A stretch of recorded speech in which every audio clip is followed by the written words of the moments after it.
Alright, so we're just filling the bucket up so I can have some sanitization liquid.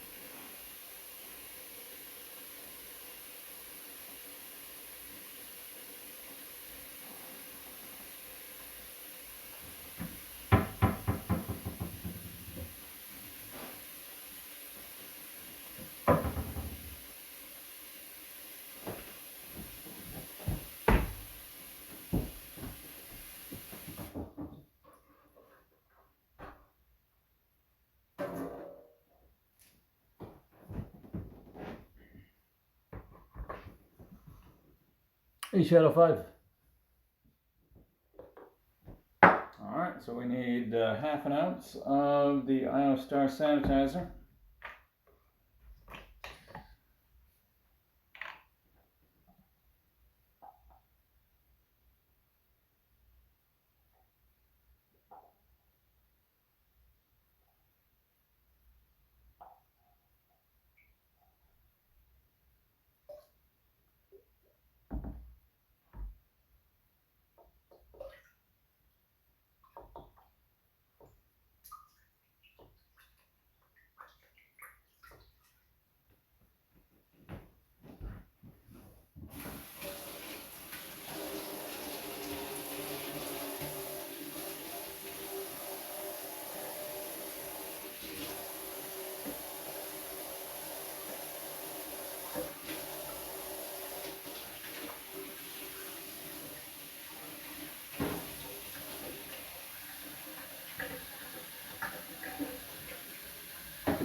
Alright. We've got a couple of people in chat. Let me see what you guys are up to here. I'm just getting set up here.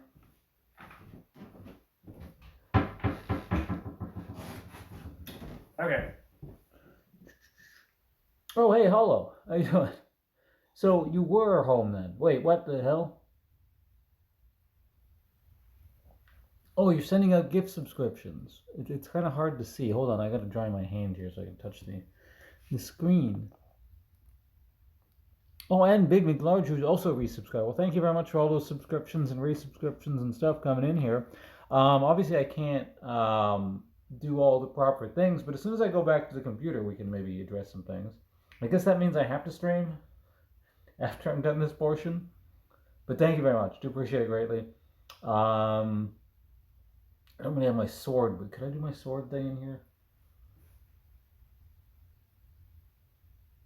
Probably shouldn't. But who got the gift subscription? It's very hard to see on this screen. Banjo Bard and Invade Me Now. Congratulations. The kitchen? Alright, hold on a second.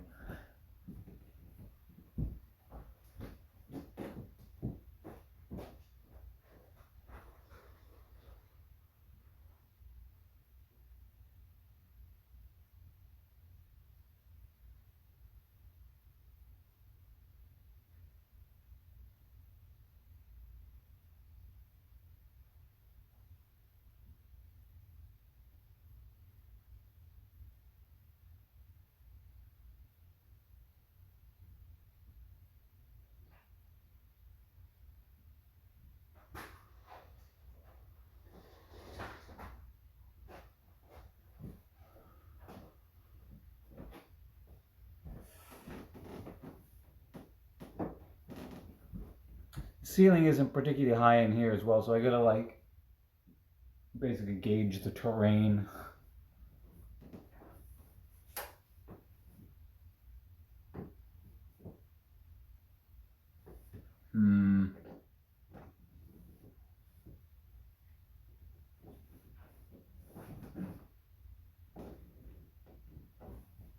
Yeah, I'll have to come at it from an angle like this and avoid stuff, and then.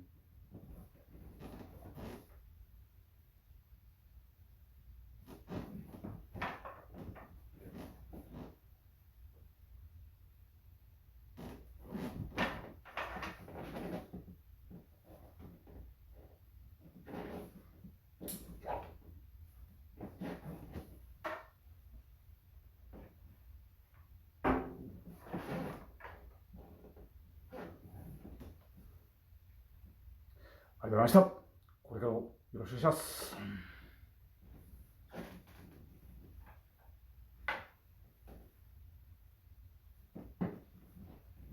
All right, thank you very much for the this. You'd think I'd have more room in here, but I kind of actually don't. So managed to do it though. So thank you very much once again, Hall, for sending out all those gift subscriptions. I hope that means your money's a bit better now. We appreciate it greatly. I hope your work went well as well. And I should probably stay in frame, shouldn't I? And also, big regards, thank you also again for your resubscription.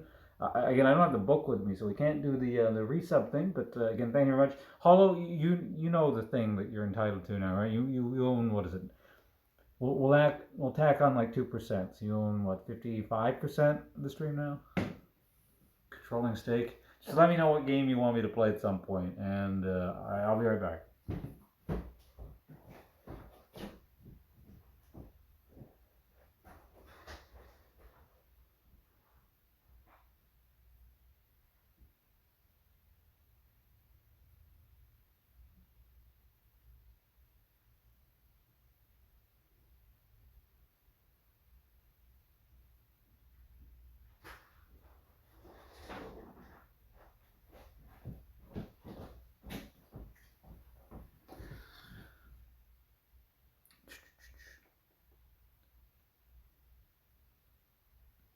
Hello, Idle. Sorry, I gotta really lean in to be able to see chat. I should probably get my other like phone-like device so I can see chat a bit more easily without leaning in like this. I guess I could also try making the chat font bigger. But anyway, let's get started here. So today we will be making a Metheglin. But before I can make the Metheglin, I need to make some space well, actually, hold on. Let me move some stuff around here. I want to sit down.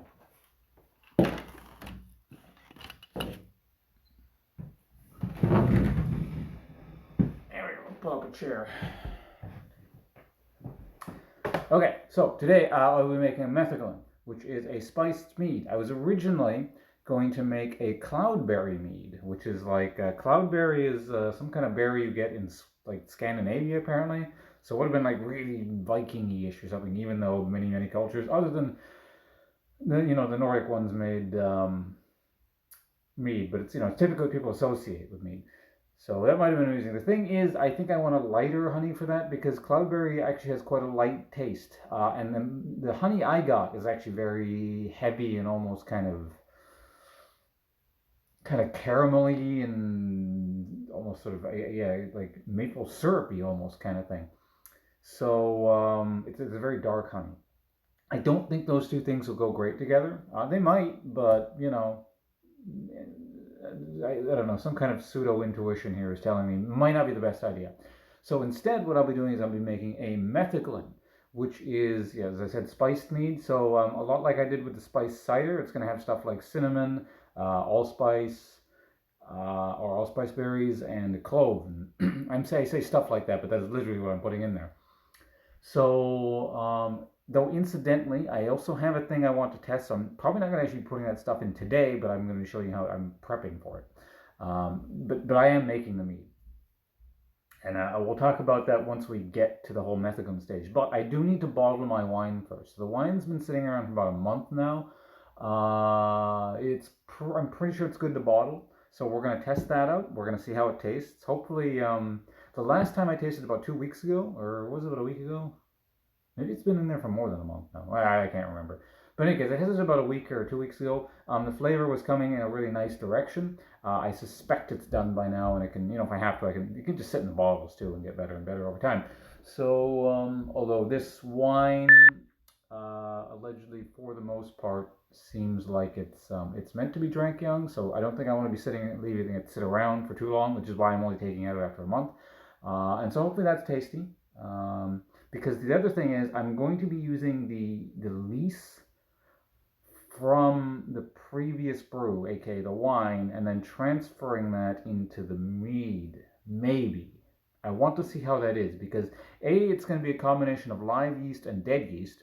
I've never read anything on this or really seen anything about this, but I'm theorizing this will work because dead yeast will act as nutrient for live yeast.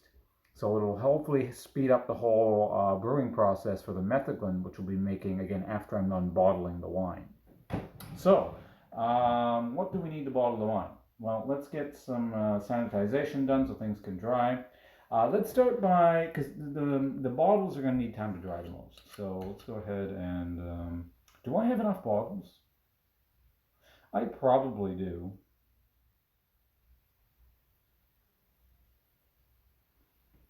I have 4 bottles here. This one's kind of big, so there'll be a large bottle, 2 normal sized bottles, and 1 small bottle. That'll probably be enough. If not, I can get more. So let's go ahead and maybe just, let's mix the sanitization fluid around a little bit here. So we're going to go ahead and sterilize these bottles so they're ready to use. I want to give them the most time to dry out, so we'll do that before all the other stuff.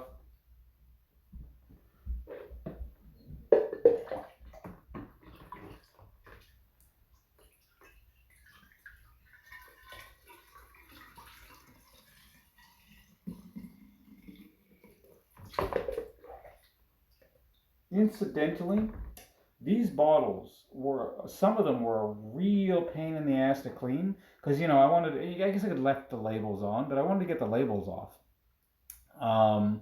And some of them had this really horrible glue that just wouldn't come off. So I bought this stuff called like Glue Be Gone or something like that.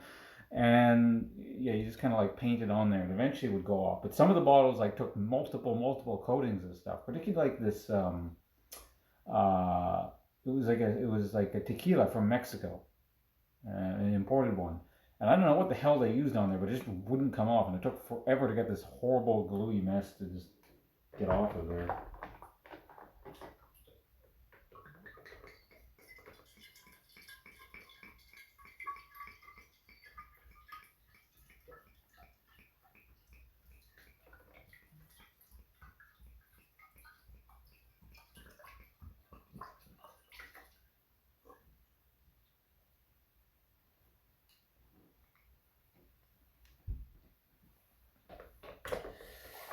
Alright. And again, for anyone who wasn't here the last time we talked about this stuff, this is just kind of an iodine-based sanitization fluid, making sure everything is dead.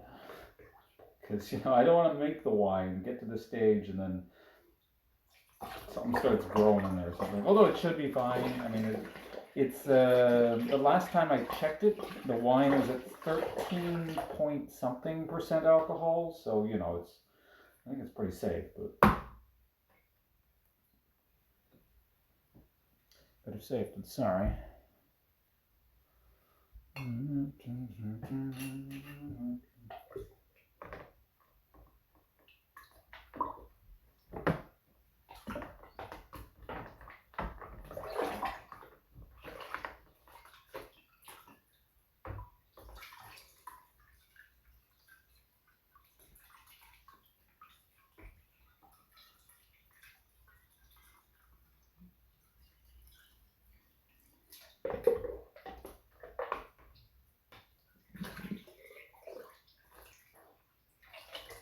Just to be safe, maybe I'll bring another bottle out here. Yeah, you know what? Let's, well, no, I do have another bottle. Actually, that reminds me. There's one right over there. So let's clean up 5 bottles, just in case. I don't think I'm going to need 5 bottles, but I don't want to get to the point where I'm filling stuff up and like, shit, I need another one, so.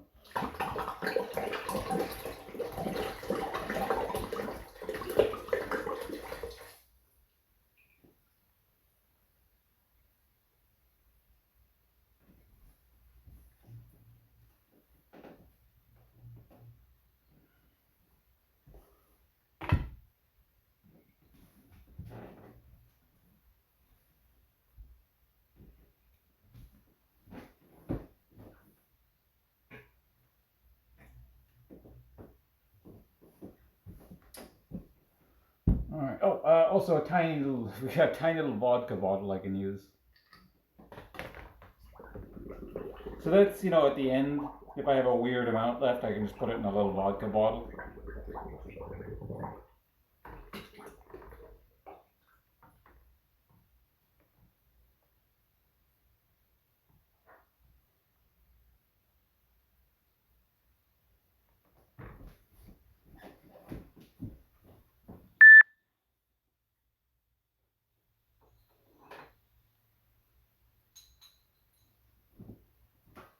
Oh, you know what? I can put it in one of these.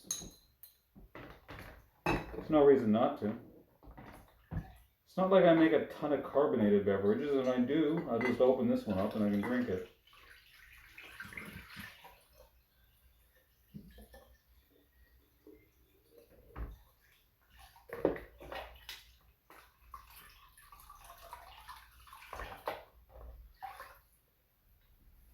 Alright, I don't want to do that for now.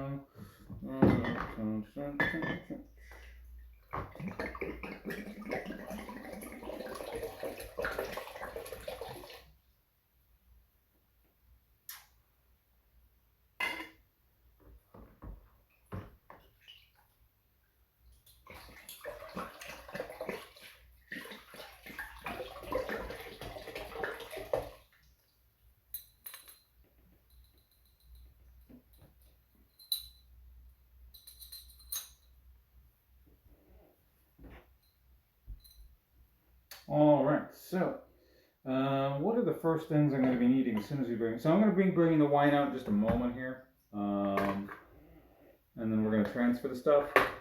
The things I'm going to need immediately are the graduated cylinder. So I'll just get that all set up here. I'm going to want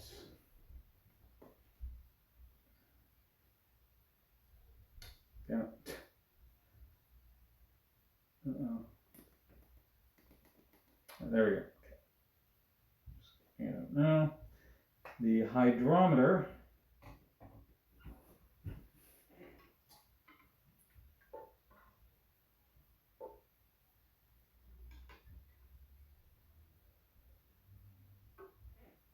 I'm just sitting there for a bit.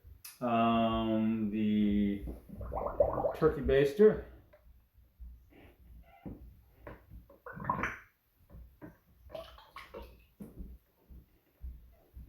Anything else?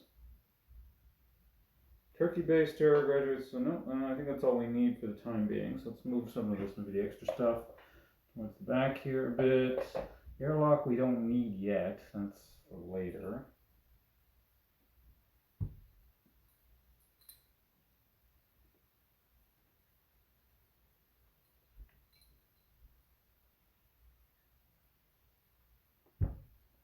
Just trying to get as much excess liquid out of these bottles as possible.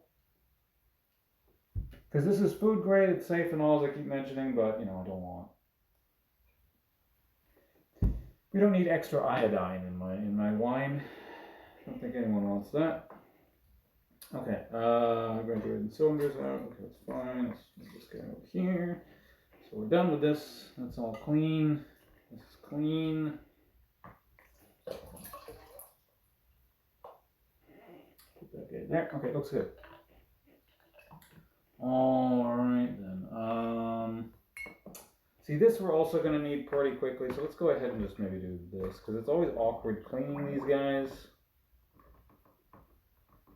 So I'll just do it one piece at a time. This is the tubing that attaches to the auto siphon. It'd be much easier if I had a bigger bucket, but I don't. So.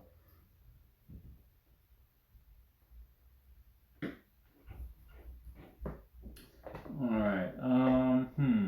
You know what? Let's actually just wash everything. There's only literally, well, it's technically two things, but kind of all just sort of one thing at this point.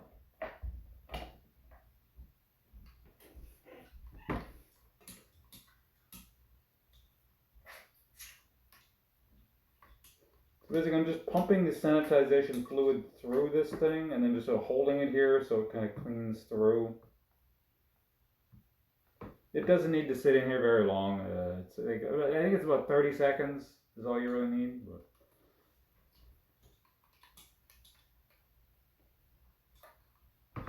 This part actually comes out too, so I can, well, I mean, if I don't have to take it out, I don't really want to.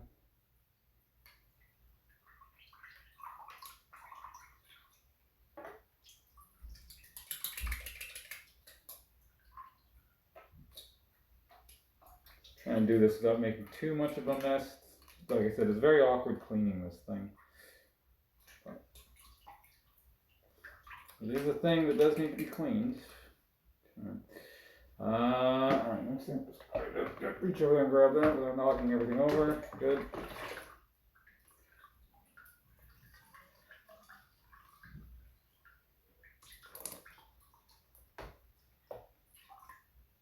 So it's not like the fluid goes in this. I don't know. Can you guys see the difference of what I'm doing here? So the fluid doesn't really go in this outer part here, but may as well clean it.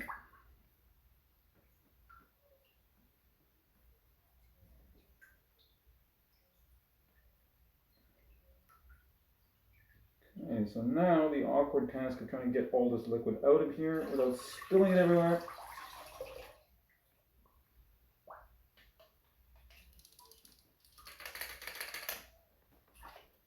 Alright, I think we got it. We're good. So that's the auto siphon more or less cleaned up.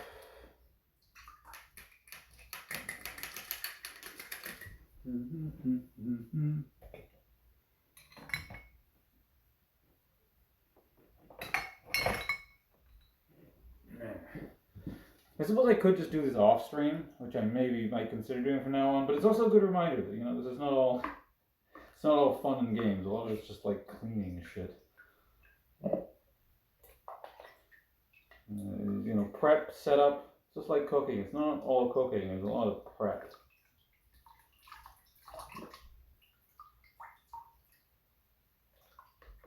Is it actually going in here? Hold on.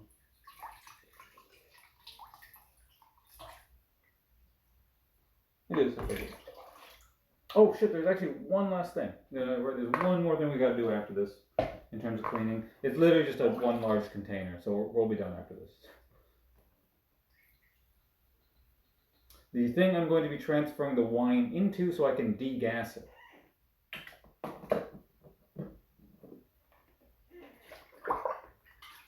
I don't know why I'm cleaning the lid because I don't actually need the lid, but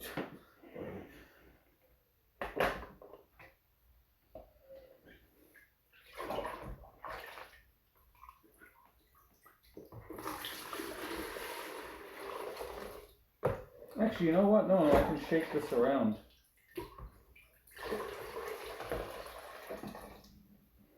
Wait, no, the lid actually isn't airtight. I remembered. Just remembered.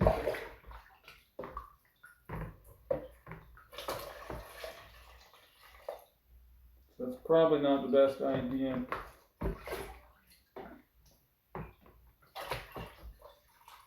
In the universe.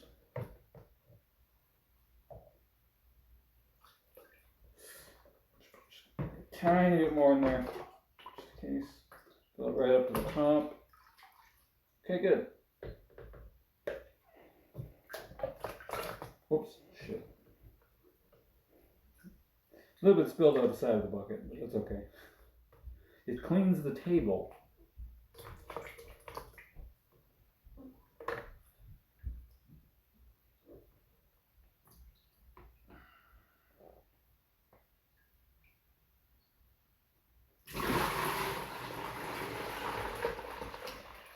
Alright, so that's more or less fine. There we go.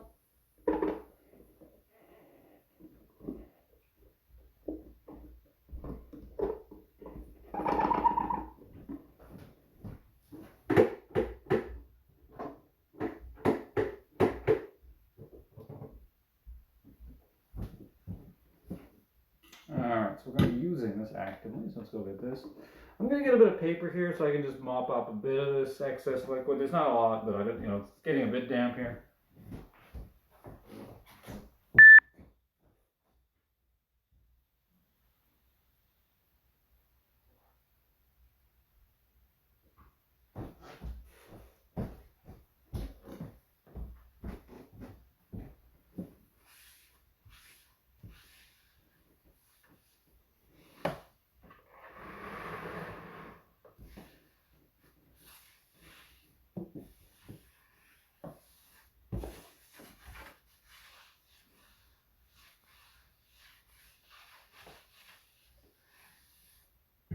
I guess that's a pretty good way to sanitize the table as well. Alright. How you guys doing in chat here? Everyone still alive? No? Alright, that's good. So now we bring out the wine. We can actually start doing shit. It's gonna be good. I'm just wondering if I mixed a bit too much iodine in here today. It's fine. It's just I can kind of smell it just a little bit. It goes away if you leave it for a while, so.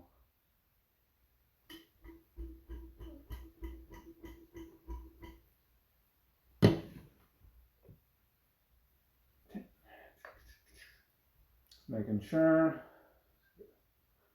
Set every last drop of liquid out of here. You know what I should really get is, I mean, I don't do this that often. It would be very convenient to have some kind of thing where I could hold bottles upside down on so they dry out better. Like, you know, there's things with like sticks that come out of them.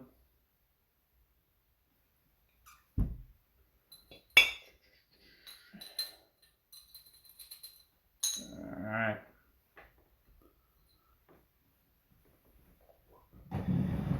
What part of the process I'm in? Well, I'm doing multiple things. The Metheglin I haven't started yet. The wine I'm about to actually just bottle. So I'm basically done. Hey, Alador. Meth? Yeah. I gotta do. Be careful. Don't like tell Twitch though, because I'll get banned if you tell them what I'm doing.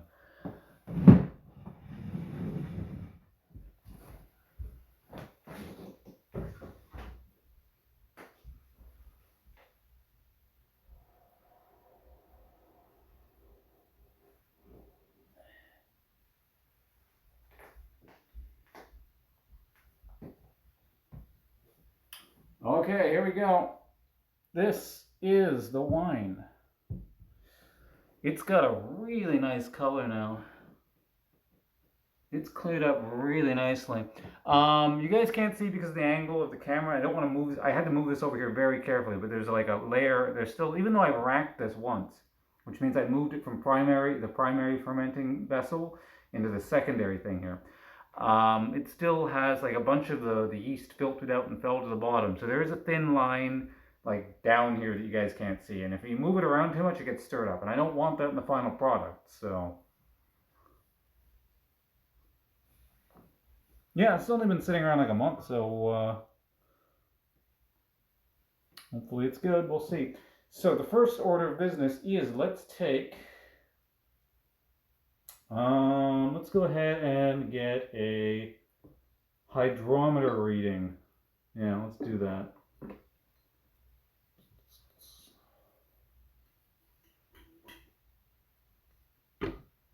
All right, the graduated cylinder is dried out rather nicely. Okay, we can move this thing out of the way. Oh. I can sit over there for the time being. Let's go ahead and get our turkey baster. So, if anyone's curious what the hell I'm doing here, I'm just getting an alcohol reading to see if it's actually done fermenting, which it should be. I think it was done fermenting a few weeks ago, but we're still going to double check. And, well, also we'll get a taste while we're at it, so. It smells like wine. Like for a long while, and this is normal, it just kind of smelled like fermenting fruit. This actually smells like wine now.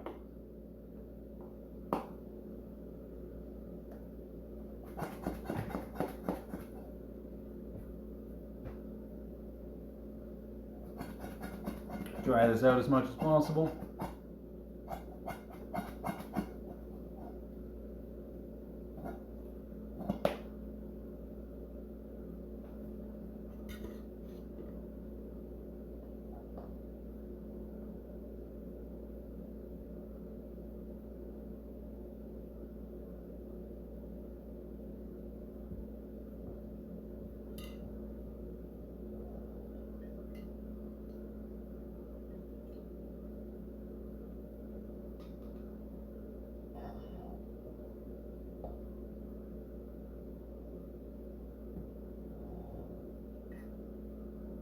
I'm gonna try and do this without getting any or too much oxygen back in there. allegedly this is past the point where it can really turn into vinegar. It's already too alcoholic. But I think if wine oxygenates too much, like something bad happens. I don't remember what, but you know.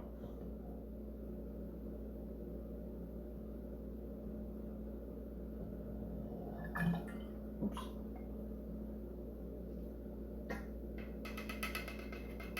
Alright, so that should be good for a reading there. Will I need the turkey baster any more than this? Probably not. Let's go ahead and dump it back in there for some cleaning. And we're going to take our hydrometer reading. So again, this thing is going to give me, basically it tells me how much sugar is left in here, is more or less what it is. Whoa, that almost overflowed. Wow, that's pixel perfect. It's like speed running tech. This wine is actually still kind of effervescent. I can see the bubbles. It's really clear though. I'm surprised how clear this is. Yeah, it looks like it hasn't really changed in the last few weeks. It is sitting at 1.00. You can just stop spinning, that'd be nice.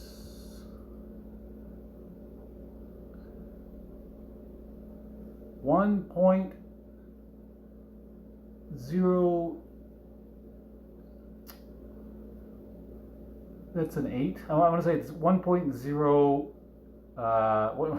1008 basically. 1.008, which means it has not moved at all. It's somewhere between 0.6 and 0.8, and that's where it was last I checked. I think it was 2 weeks ago, 1 week ago, something like that. Means this is done fermenting, and it's doesn't have too much sugar, but has a little bit. So there should be a little bit of sweetness left.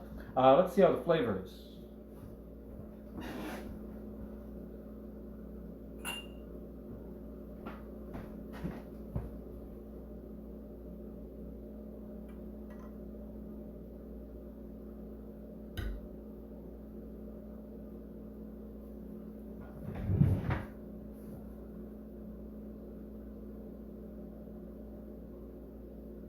Smells much more like a proper wine now. Before it still had, like I said, initially it had a, well, let's move some stuff out of the way so I can talk here. Initially it had kind of much more of a, well, there's two things. It can turn into vinegar and there's like some other negative thing. This at this point, it's very unlikely to turn into vinegar unless it already has, but I don't think it has. Science experiment, first glance. I mean, well, we got graduated cylinders and hydro. It's sciencey, you know. There's science involved somewhere. So yeah, like the first time after the first, I want to say a week or 2 weeks, smell wasn't very pleasant. It was fermenting fruit. Then it kind of like moved much more towards kind of a standard alcohol flavor or smell with, but I could still very heavily smell the original grape juice behind. Now this is. It's still, I can smell the original Concord grape juice back in there somewhere, but I don't know how to describe it other than really it's got kind of like that more basic wine smell to it. Like if I bought this in a store and then like smelled it and like, oh yeah, it's wine kind of thing. So let's try.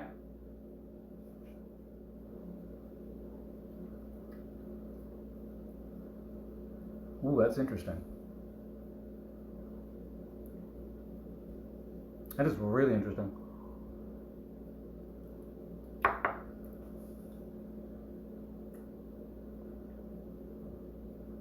It's almost like the alcoholic kind of burn to it became more front loaded. So I taste that immediately. Even though this isn't more alcoholic than it was last week.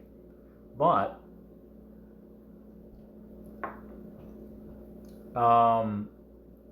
that kind of strong, it still, even about 2 weeks ago, had kind of still an element of a grape juice flavor to it, but like alcoholic grape juice, essentially, sort of thing. That's still there, but all the kind of like weird surrounding flavors around that are gone, almost. And I'm going to try a little bit more here. This is kind of hard to describe.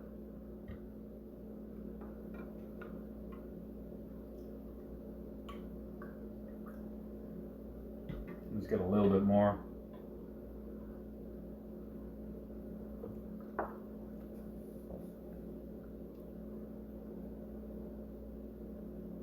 This definitely mellowed out. Yeah. it's kind of much more homogeneous in its flavor profile. Before there was a bunch of stuff going on, and there's kind of like weird unrelated fruit flavors. It wasn't unpleasant. I kind of liked it. I still like it, mind you. It's just more normal. It feels like by leaving this for another 2 weeks and letting the yeast settle out and all that stuff, like there's kind of been a harmony that's been brought to the wine. It's less chaotic. So yeah, this is ready for bottling. I'm gonna go ahead and bottle this. It is ever so vaguely still effervescent, just slightly, which is not a bad thing. I could certainly keep it this way, but probably what I'm going to do is because I was saying compared to a few weeks ago, this is much more mellow and just sort of homogeneous in how it is, and I think that's actually a good thing. There's room for things tasting like all kinds of things, but I kind of like it with this sort of simplicity, sort of like the slightly more simple flavor.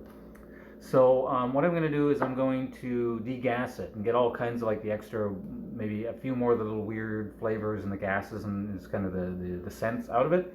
And it's going to go sit in a bottle for, well, however long it lasts until I'm done drinking it. I'm going to be right back and we're going to go do that.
So, for those of you wondering, this is currently 13.13% ABV. So, slightly more alcoholic than your average store-bought wine, but not in the realm of some crazy high alcohol volume drink. Alright, so on that note then, it is time to start moving things around.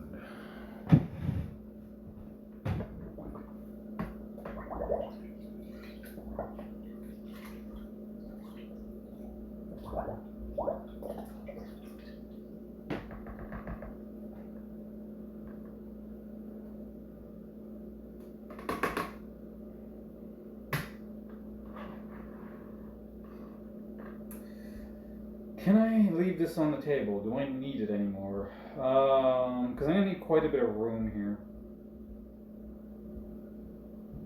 No, that's not true. Eventually I won't need that anymore, so that's fine. Okay.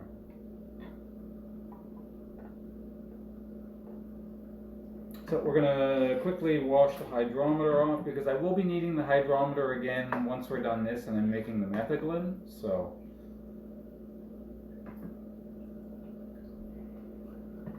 Or the meth, as Alandar referred to it as earlier.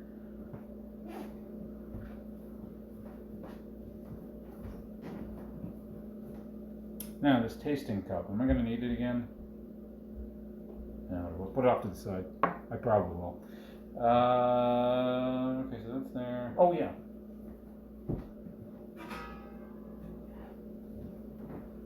So I need a surface, or basically I need an elevated surface. So I'm just going to use this pot here. That'll do.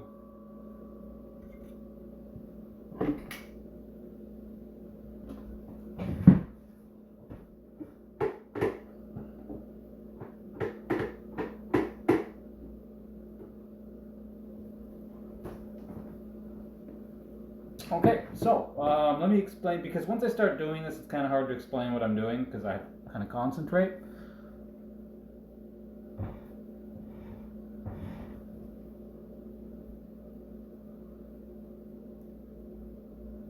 What are you with Paulshans? What's going on? I don't know what that is. Okay, so what I'm going to be doing is I'm going to temporarily transfer it into this guy here. gonna stir it around to get the gases out, and then from here it'll go into bottles. So in order to do that, this thing has to go up to an elevated surface here. Also, there's like 2 or 3 raisins floating around in here. They're kind of hard to see, and I want to get them out, so that's another thing. But yeah, mainly I need to get this off this small amount of like dead yeast down at the bottom here, and I mean some of it might be alive, I think still, but actually it's probably all dead. Yeah, they've reached alcohol tolerance, so probably all this yeast is dead, isn't it? Yeah. Anyway, so it goes in here, and yeah, there you go.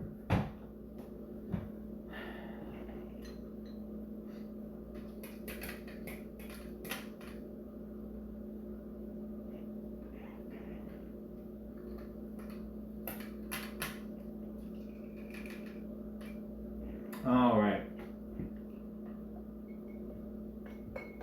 There's actually one other thing I do need to do, which is in order to fit this pipe, this right on a pipe, this, I guess it's a sort of a pipe, but this plastic tubing onto the end of the auto siphon, I need to make this plastic more malleable, so which means I need to heat it underwater so it can actually fit on there, otherwise it won't fit.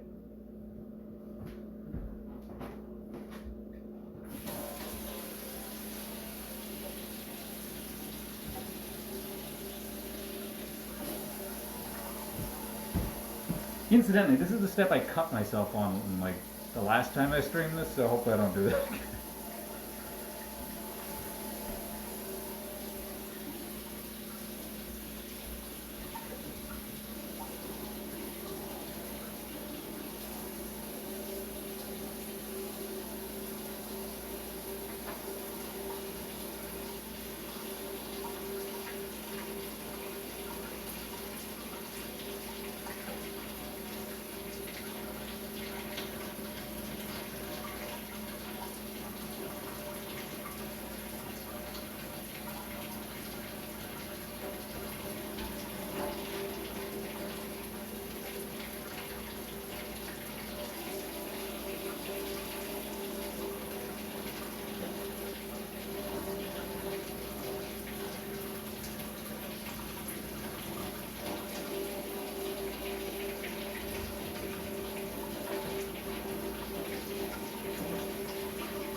Okay, got it on there about half an inch or something. That should be sufficient for a seal. And so one end goes in here. So I gotta be, let me get a last read on chat here, because again, after this I gotta ignore you guys for a few minutes. Hey, Super Moose. Yeah, I'll be making more meat in a second. I'm just finishing off the wine here.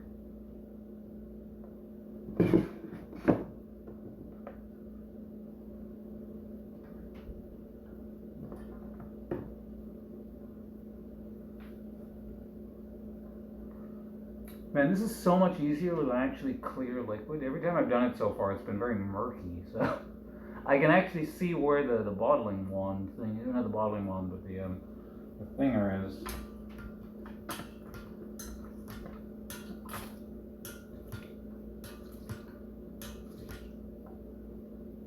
Okay, so once you got the siphon going, it'll do its own thing there.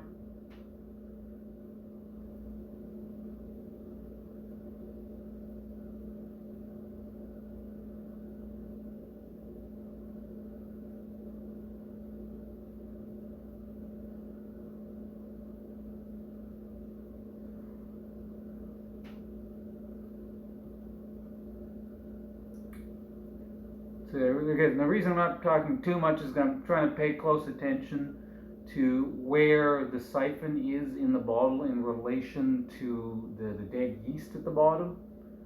I'm trying not to disturb it too much.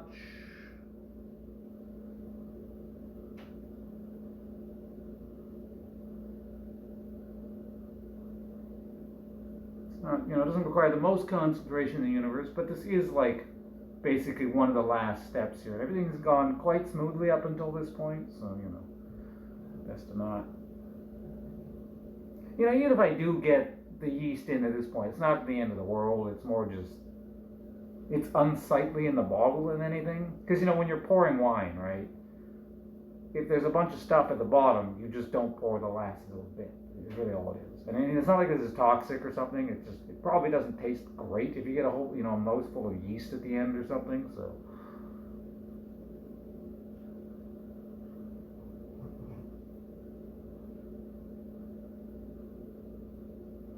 When you get down to the bottom, it slows down quite a bit. So I imagine there's something to do with the elevation difference becoming less and less, something like that.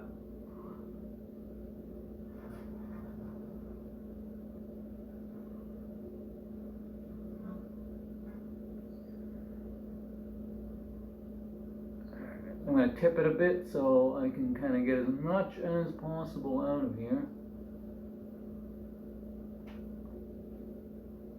The other thing is, by transferring this once, any yeast that gets put into this secondary container that I'm transferring it into will get mixed throughout the whole batch. Meaning that, for example, if I bottle directly from this, if any of the yeast were to go into any of the bottles, it would be all into that one last bottle, so it'll spread it out.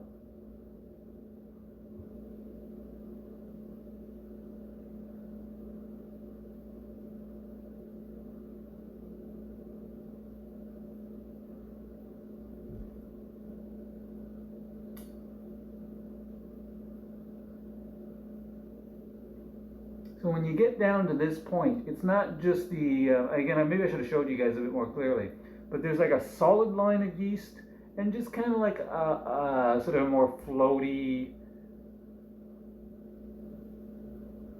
kind of wispy bit of yeast layer where it's kind of mixed into the liquid a bit more towards the bottom. So I will be getting some of that, but I'm not too, I would rather get more, personally, I mean, imagine it's kind of like preference. I would prefer to get more wine with just maybe a tiny bit of yeast in it than get less wine with literally no yeast in it. My opinion on that may change, over time, but I've gone through the trouble of making this damn stuff, so I want to get as much as humanly possible here.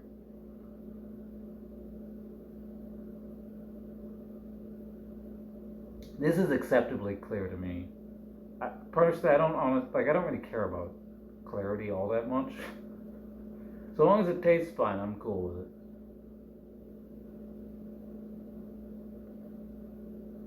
Oh shit, the siphon stopped. Let's see if I can get it started back up. No wonder it wasn't moving.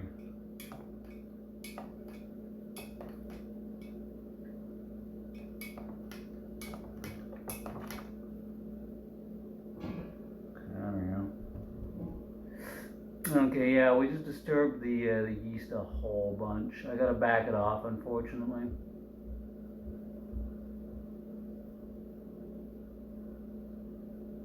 Like I said, I don't care about yeast too much, but there's a point where I'm like, okay, that's enough yeast. I don't want it.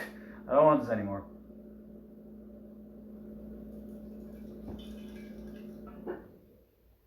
All right, that looks about good. Yeah, I got most of the wine. That is more than enough.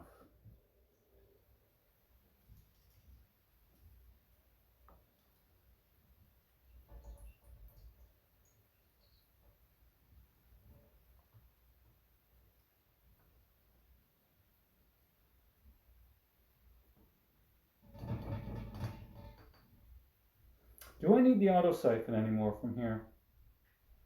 I think I'm done. No, I do need the auto siphon. What am I talking about? That said, it's the same stuff. Where am I going to store it? You know what? I'm just going to leave it here. Can I fit this in? Yeah, I can do this. So we're not done with this thing yet, so I'm just going to put it off to the side a bit. Hopefully that stays intact, because I don't want this thing shooting around. Yeah, that looks fine. We're good. All right then. So now I'm going to be mixing this around to degas this, but at the same time, there's also, well, let's see if I can get it with one thing.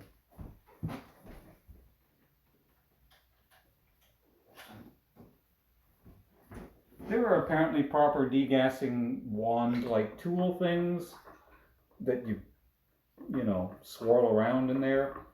To me, that seems excessive. I'm just going to use a bamboo skewer.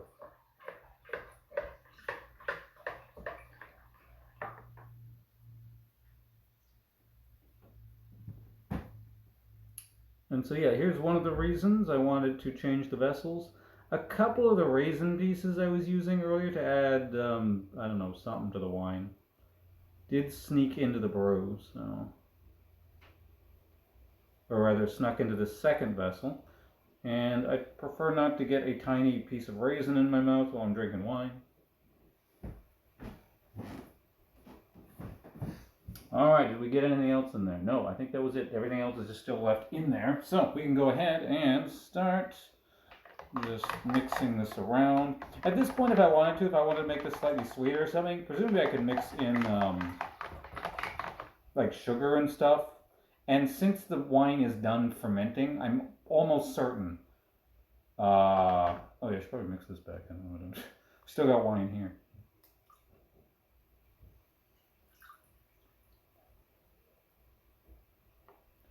Like, I'm pretty sure it would start, like, it wouldn't restart the fermentation process. I can't guarantee it, but I'm fairly certain it wouldn't.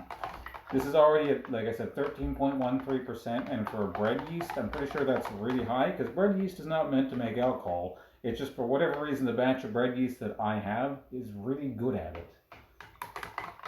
I've been led to believe that 13% is quite high for bread yeast tolerance. And for those of you guys who don't know what I'm talking about, yeast at a certain point just ends up dying because the alcohol percentage gets too high and there's too much CO2, and there's various factors that lead to yeast dying. But essentially alcohol, their waste product, becoming too much, where they're swimming around in their own shit essentially, kills them all.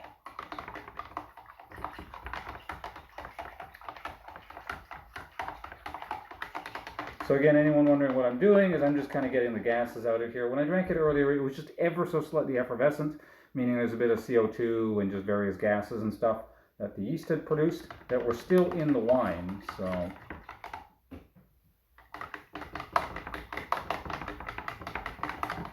yeah, mixing it around like this in an open vessel, I still get like hints, like just slight hints of that sort of unpleasant fermenting smell that I was getting tons of much earlier. It's not in any kind of like, disgusting, overpowering way. It's just now that I'm doing like this in this very aggressive manner, I can still kind of smell it. So that's one of the things we're looking to get out of here.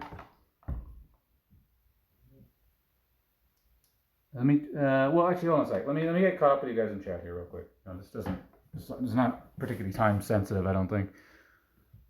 Hello, Wendy, and Brewing Alchemy. It's kind of the same thing. Floaties. Oh, the raisins. Yeah. Hello, Kalastia. Welcome.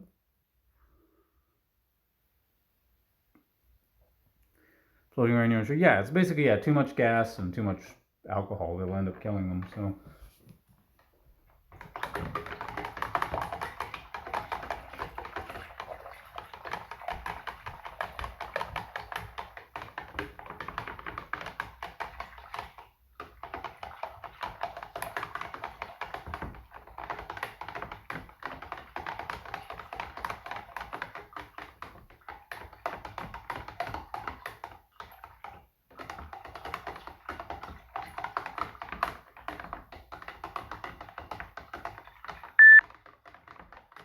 Something keeps beeping periodically. I'm assuming you guys can hear that, and I'm assuming that's the phone that I'm recording all this with.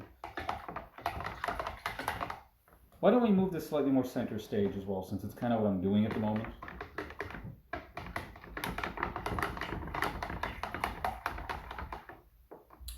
Now my nose is running. I'm gonna blow my nose. I don't have any Kleenex in here. I'll be back in a sec.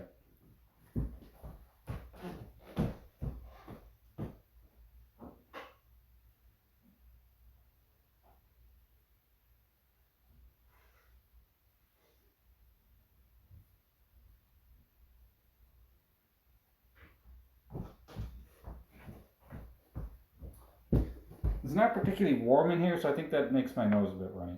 And the last thing I want is like a drop of snot going in my own wine, so you know.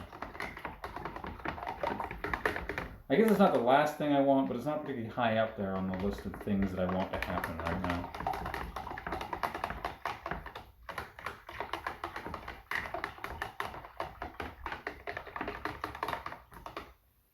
Alright, how are we doing smell-wise here?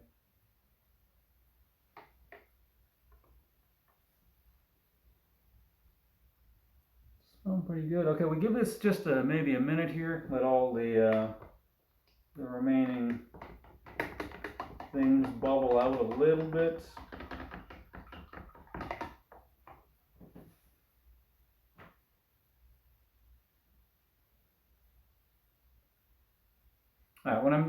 When I see like the bubbles are down at the top, we're going to go ahead and transfer this into some bottles.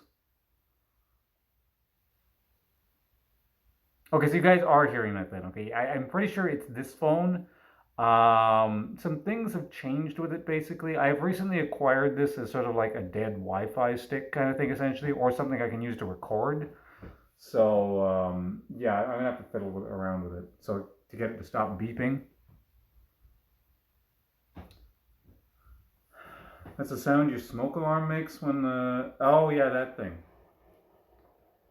For those of you guys who hang around here a lot, you remember Lettuce? She lived in multiple houses that had like that thing. So if you ever talked to Lettuce or she was streaming or something, the mic would always pick up on it. There was always this constant beep, beep, beep, beep for years and years. But that's finally been solved.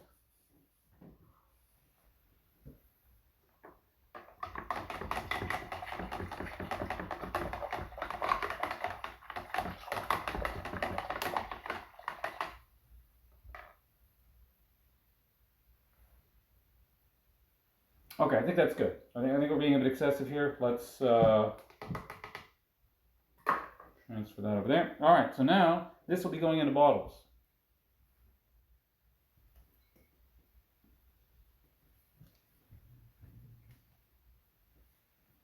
So that'll be bottle number 1.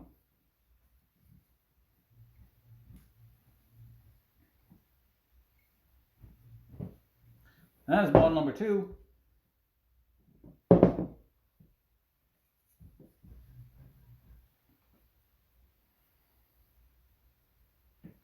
This is bottle number 3. This used to contain Canadian Club. These were proper wine bottles. This one is that's a whiskey bottle.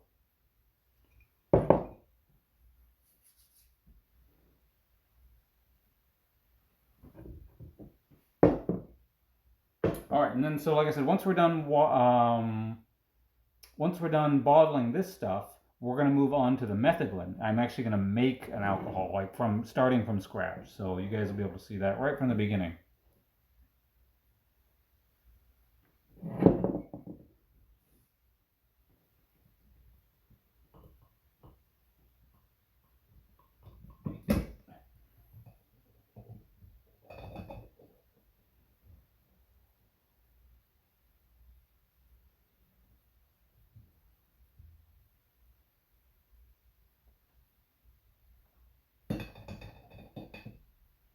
And is there any... Whoa, okay. Just a little bit of liquid in there. It's probably a bit yeasty. I don't really want to put this in sanitization fluid because I don't want to get extra water and stuff in here. It's not the biggest deal in the world, but I'd still rather not. Oh, right, I'm not done. Hold on a second, I need a bottling wand. Right. So, in order to... it's dripping everywhere. In order to get this into the bottles over here, I'm going to need this instrument here, which is called a bottling wand. I'll explain it when I get back. It's just, I got to fit it onto the thing under hot water again.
Okay, so again, I needed to go under hot water to make the tubing malleable, pliable, to get this on. So what this is, before I start, is there's a little kind of spring tip in here. So basically, I don't know if you guys can see it on screen very well, but I'm trying to show it.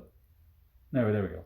See that there's like the thing that sticks out there? When that is pushed in, it means liquid can flow out. When it's just kind of floating here like this, it means nothing will come out. So basically, it means I can control the flow of the liquid so the bottle doesn't explode, and, or not explode, but it doesn't overflow with wine and I get wine everywhere.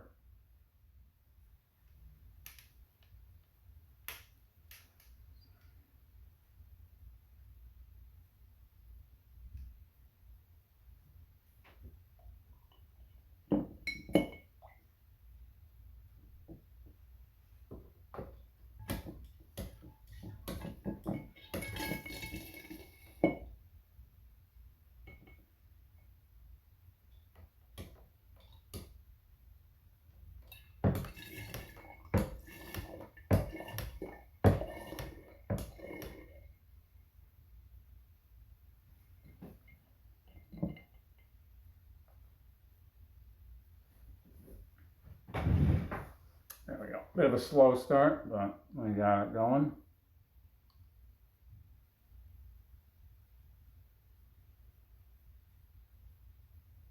So what I want to do is, it's going to be a bit hard to tell because unfortunately there's like a metal thing stuck on here that I didn't bother taking off, which I probably should have. But basically when the liquid comes up right basically to the top, that's why I want to stop it, because obviously like the bottling one itself takes up volume, right? So, oh, whoops, I need to put this at a higher elevation. Here I am talking about stuff. It's still working, it's just it could be going a lot faster, so.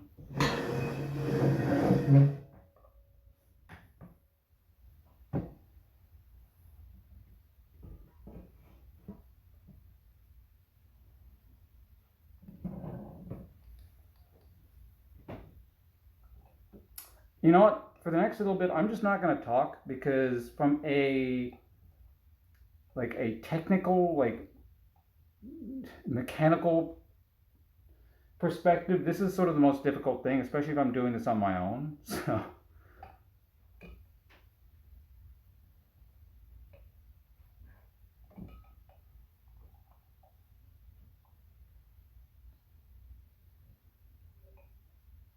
perfect.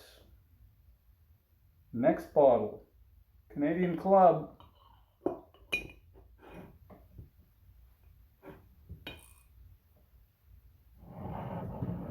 That guy out of the way. I'd like to get a cap on it, but that can wait.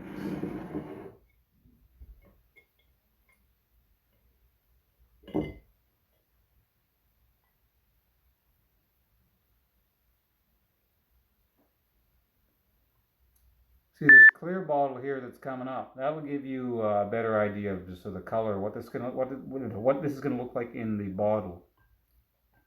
I feel like it's ever so slightly more cloudy than it was earlier before I transferred all the stuff, which is what one might expect, because I mixed it up and there's probably like a tiny bit of yeast mixed back in here, but still very clear. I see that about cost. I'll get with you guys in just a second. And then I can start doing math again.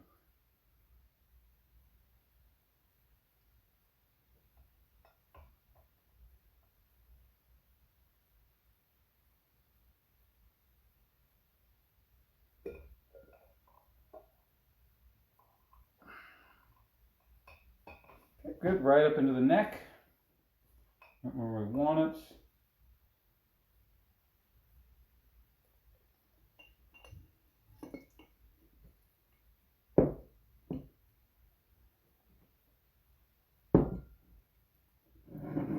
Okay, I'm going to see how much we can get out of all of this.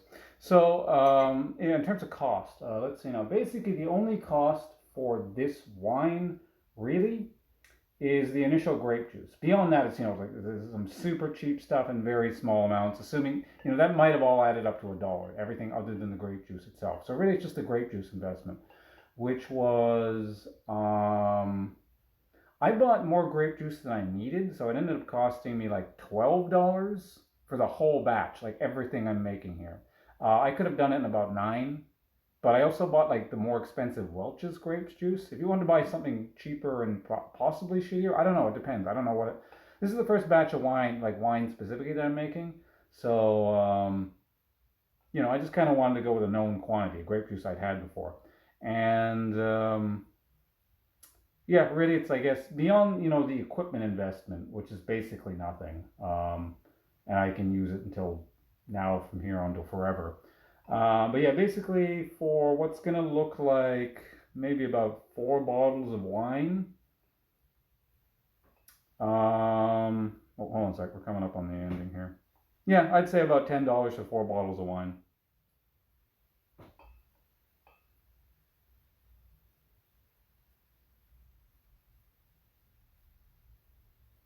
Now, wine, I know you can get, theoretically, if you want to, very, very cheap wine. I guess you can't really get it that cheap, not in Canada anyway. But, and what is the wine doing? What is it?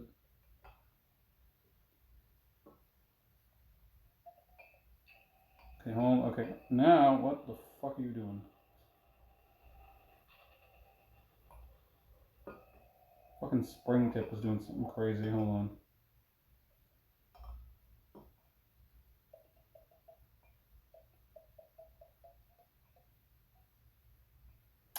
Occasionally, this bottling wand does something really weird.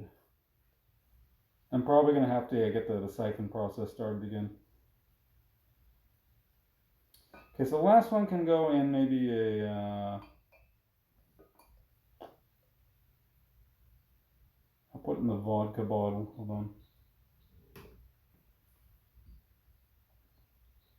But yeah, the real savings for me comes in when I make mead, because mead, the initial cost for making it is much more expensive, but you can't get mead cheap. The last time I checked, like 20 years ago, where the hell it was, the cheapest mead I could find, and it's very difficult to find, was like $30 a bottle or something like that. So I'll talk about the costs of mead making in just a moment here, because I gotta get this whole siphoning process started up again. I don't know why I did that, but you know what? I could have gone with another full-size bottle. This is not going to be enough. This is just I don't know why I put it in the little the vodka bottle here. This is definitely not going to be enough.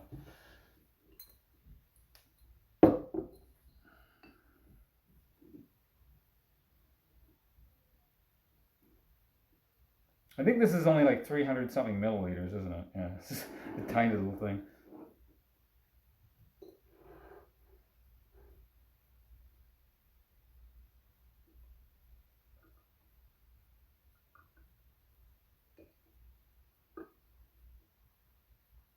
Looks pretty though.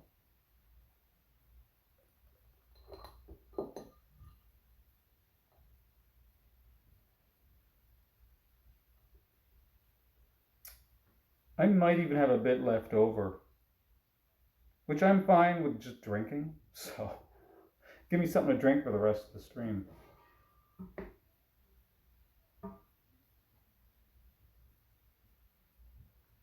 I'm not really sure if this is on screen at the moment, but like I said, it's a bit of a tricky thing to do, so I gotta, just move stuff around, etc., where I can.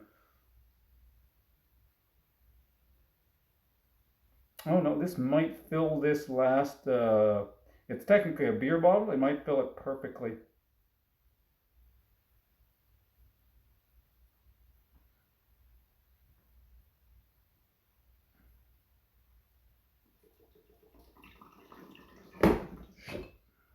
Whew. That one was close.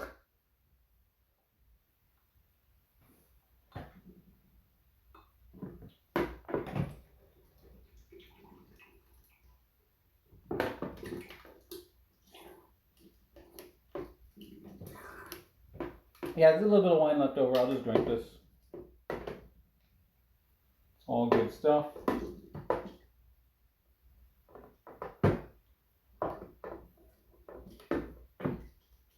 No reason to have it go to waste. But in terms of the auto siphon, we are done with this thing now. So this thing is just really in the way and big and bulky. So what I'm going to do is, well, I guess we can put it in here for now. kind of a pain in the ass to take this thing apart. Let me see if I can do it right now. Well, let's get the bottling wand off first. You know what? No, I'm gonna. Jesus Christ! I need a bigger bucket. You know, that's what it comes down to here. Okay, let me move this out of the way. I want to get the lids on these wines right now before something dumb happens and they get knocked over. All right, so we got bottle number 1. Well, let's do it in order here. Which was the first one we bottled? It was this one. Okay, so we got bottle number 1. Does anyone remember which I bottled next? Was it the Canadian Club or was it the actual wine bottle? It doesn't really matter. Okay, so we got bottle number 2. There's bottle number 3. I'll move them back so they're, all in shot in a second here. Okay, bottle number 1, bottle number 2, bottle number 3, vodka bottle number 4, and beer bottle. Hold on.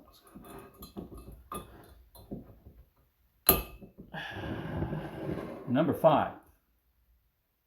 I'd say that's a pretty good amount of wine there. Yeah, like obviously these 2 are smaller, but there's 3 full size. In fact, the Canadian Club bottle I think is larger than your standard wine or bottle of wine size, but a little bit, not very much. But I think like maybe 50 milliliters or something. I think the wine bottle is 700 milliliters. But in any case, this is roughly like a little bit in excess of 4 bottles of wine. And I lost very little over the course of just transferring stuff around, so that worked out quite nicely. Why do you transfer the wine into a secondary container instead of just straight into the bottles? Initially to degas it, so get rid of the extra gases you don't want in there, but also to evenly distribute any remaining yeast throughout all the bottles. As opposed to just having one very yeasty bottle. But also at the same time to get more yeast out of the whole thing in total on top of that. Because as you can see here, this is the original, actually this is the secondary bottle. So this is actually, I was brewing in a different bottle. Like a few weeks ago or something, I transferred into this one. And this one, this is all just kind of undrinkable crap down here.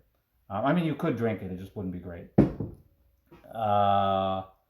So yeah, it's just each time we're getting rid of more junk in the wine that we don't want.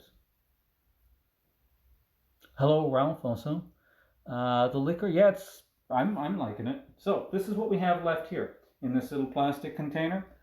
Just this amount. I'm going to go pour that into a cup and drink it. Where's my sample cup? It might be enough to just actually fill up this sample cup here. This is a Turkish tea glass.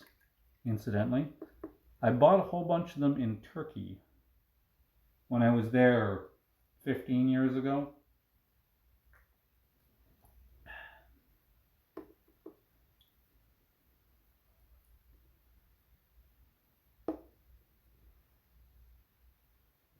Hold on, let me get rid of this thing.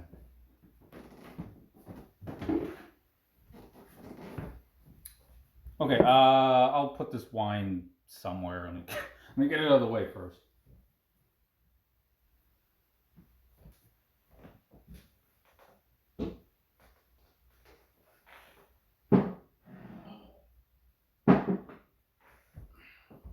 I'm going to temporarily store it with my mead in the dark closet. I'll move it somewhere else later.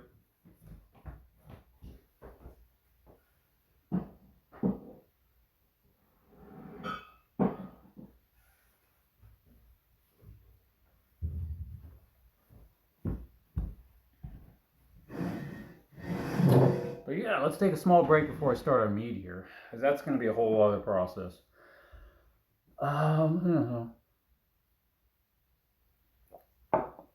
The degassing definitely helped. It's smoother now. It's got less of that. I don't know why. I don't know the chemistry behind this.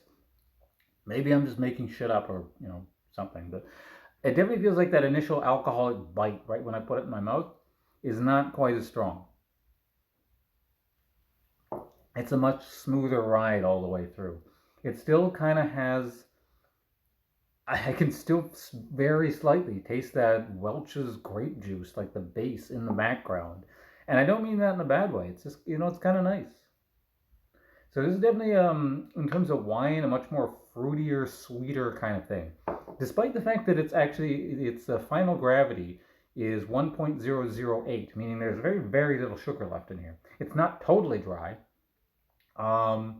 But for something of that number, I thought it would be a much drier kind of brew. 1.0000 means like, well, not totally dry, but basically as dry as you can get. You can go lower than that. But basically, if you have a 1.0, means there's pretty much no sugar in there. So this is only slightly higher than that. And yeah, it's just kind of got a very sweet and fruity character to it,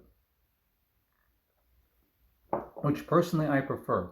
I don't really like dry wines very much. I'm sure there's some context in which I would, but I haven't really found it. Yeah, I just don't like dry wine. So for me, I like the flavor of this. If you don't like that, you might not like it. But say if you prefer dry wines, yeah, like maybe less sugar could have been added or something. But I enjoy this. I'm very content with how this has turned out. I wonder how this is going to change with age, whether or not it'll get better or worse. Because allegedly, the partial recipe or the recipe that I partially based this off of, but not totally, is better drank young, and unlike your standard wines, doesn't age quite as well. Like it actually gets kind of worse. It starts to taste more like normal wine, allegedly. But again, I added things other than that base recipe. So maybe this one will get better over time. I don't know. It might be worth saving a little bit just to see. Have it stick around for 5-6 months as opposed to me drinking it next week or something.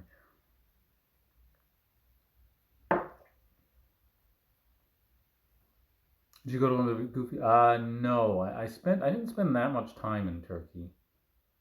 By the time I was in Turkey, I was feeling somewhat sick because I've been traveling around for like 3 months.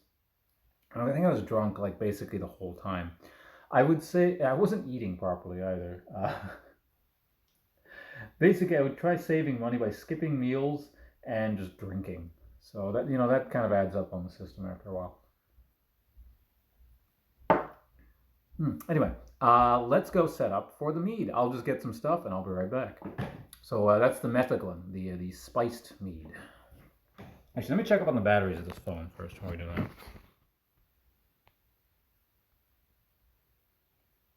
I don't know how to check that without... See, the last time I did something, it shut the stream off, and I don't really want it doing that.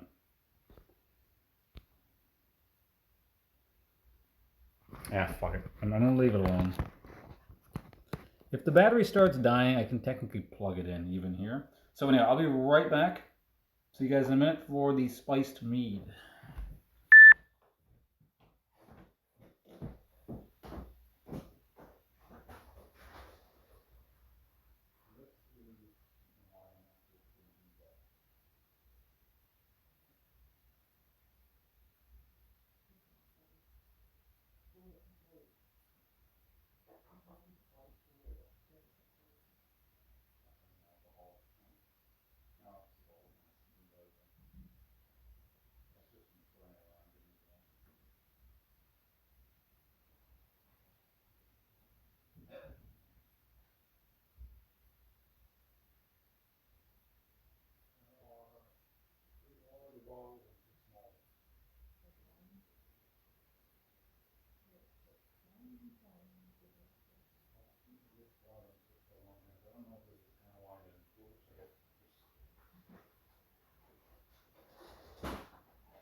Alright, I'm back. Let's move this over to the sink.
I gotta take this apart over the sink.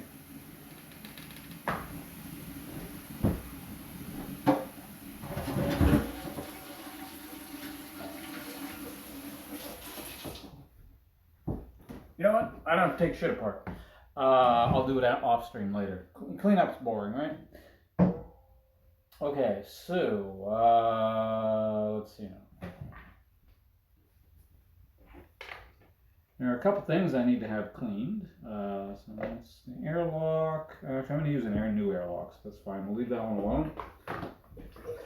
Try and stand on camera, you know, when I can. May as well, right? So we're going to need the hydrometer again, but that's not really a priority. I don't know why I washed that first. Probably because it's kind of tall and in the way. Yeah, let's go with that.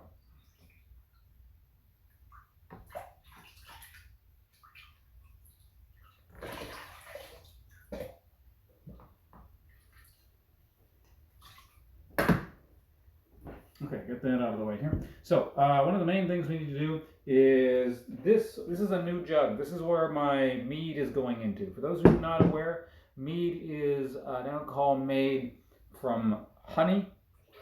I believe the designation is I think 50% of the alcohol must come from the honey, something like that. Technical designation, but we're basically using all honey here, and I'll show you guys that in a minute.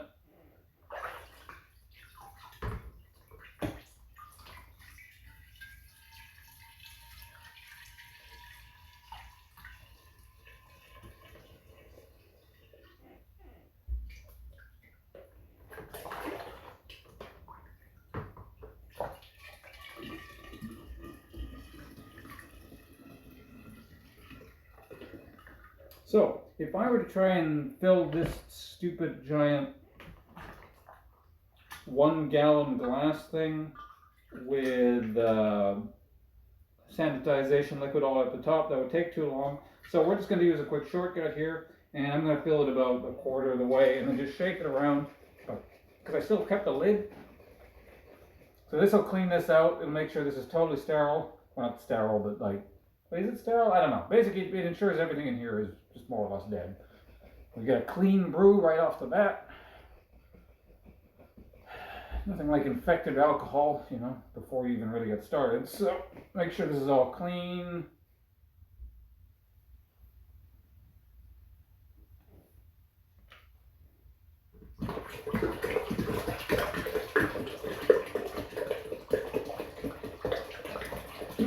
Incidentally, this was the same container that used to have the cider. Yeah, this is the one that I made the cider in, which I still have 2 bottles of incidentally. I haven't drank it all yet. I gave one of the bottles away, but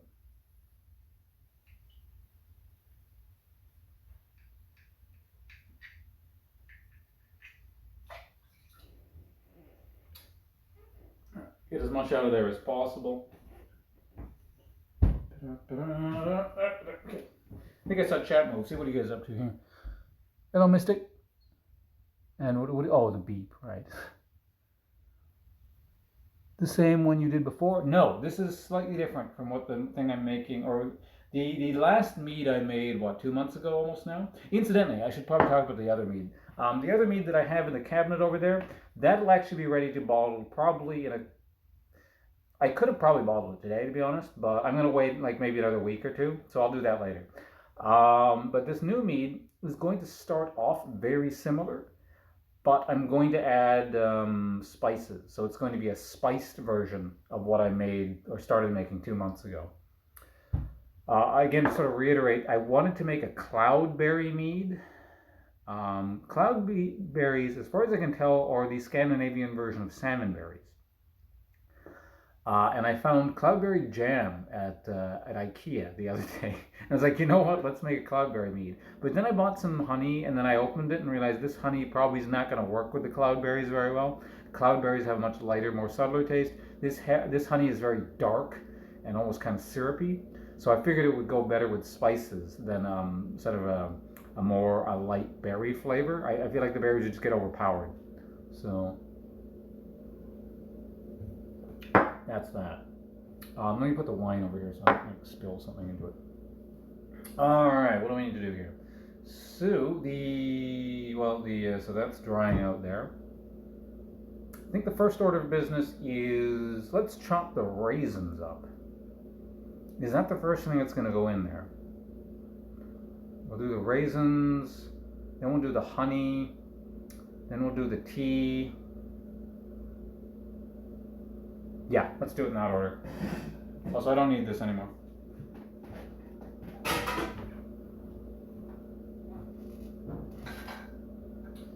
So I'm going to bring the honey over now. So you might, yeah, I'm going to show you guys the honey.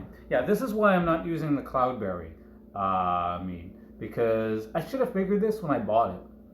It looks very dark, right, for honey. Just imagine, extrapolate in your head what this might taste like. You know, take honey and just make it dark and just sort of more rich. So it's a very forceful kind of honey. I bought it at Winners.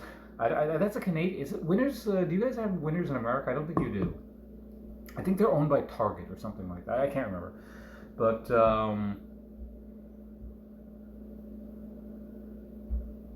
yeah, it was $10 for, well, it's $20 for both of them, which is standard grocery store honey price, like your no-name grocery store brand stuff. It's roughly how much it's going to cost you, about $10 a kilogram. And I thought, well, this is like fancy named stuff.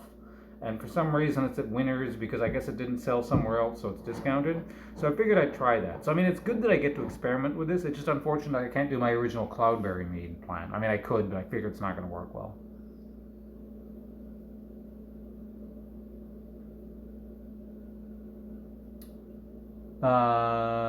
Essentially, what's the flavor profile? Define flavor profile in this context for me here. Just like when I last sampled it, or because the last time I sampled it was,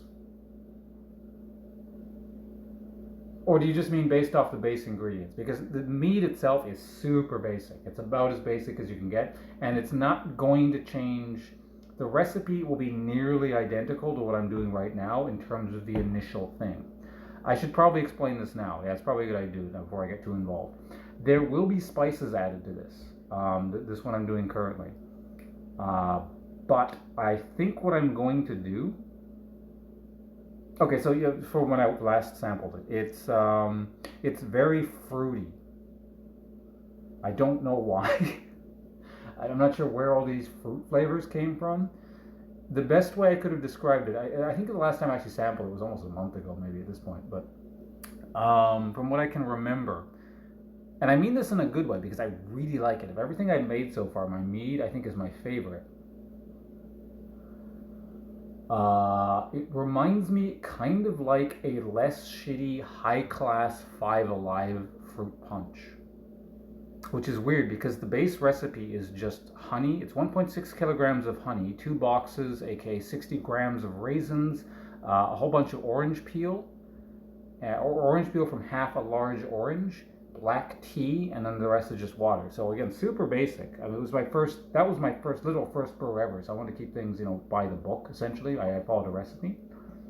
And like I said, I'm going to be doing something very similar with this mead here, but it's going to contain spices, which allegedly spices like cinnamon and all that stuff have an antibiotic property to them, cloves and all that. So, and they can kind of give yeast a hard time. So what I'm thinking, this is just me kind of theorizing here. So I don't know, but if I wait like a day or two and just let the yeast get going, and then put the spices in, it'll basically give the yeasts an easier time of doing what they do. That's just a theory, though. Hey, no problem. That's what I'm here for, answering questions and stuff while I'm doing it. It's very tasty. I'm really looking forward to trying the finished product because, like I said, I could have bottled it today, but I just don't want to do too much today. I'll bottle it, like I said, probably within a week, maybe 2 weeks. We'll see. It's not like it's any rush. It's mead, so the longer it stays out there, the better, or in there. Okay, so we got the honey, so that's here. We don't actually even need this right now. Let me reboil the water because I will be adding black tea to this brew as well.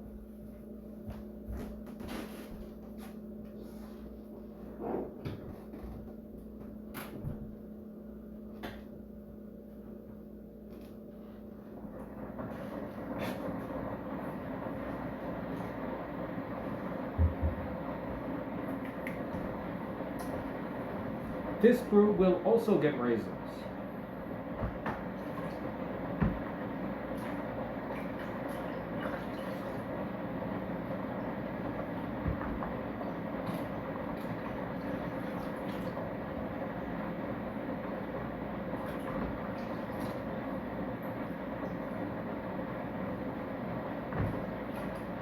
This might be a bit excessive, but I'm going to be sanitizing my cutting board.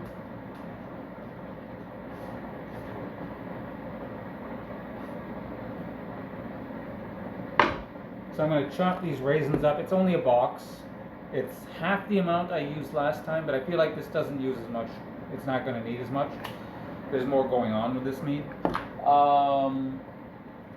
The other unfortunate thing is I wanted to use the yeast from the wine. It still had some kind of consistency to it, but it was just like a winey, goopy mess in the other thing that I just poured out, so I can't use that stuff. I wanted to use like yeast hulls, essentially, for extra nutrient. But hello, Dr. D. Nice. Thanks for tuning in. Things are pretty standard on my end. We're making alcohol now. It can only be so bad, right?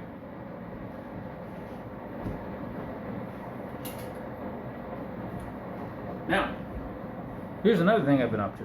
My much sharper knife. It was dull. Like, basically, this was the dullest implement in the kitchen for a while. You know, I've been using it for years. I finally got around to sharpening it on an actual whetstone. So, you know, not like a honing steel that just pushes the steel around. This is like legit sharp now, so I actually need to be kind of careful around this thing. This is actually another thing I've been planning on starting at some point, is just sharpening, except I'm going to sharpen my, I guess it's a dagger, and my machete. So we'll be doing that, my sword machete thing, so I can cut stuff more effectively.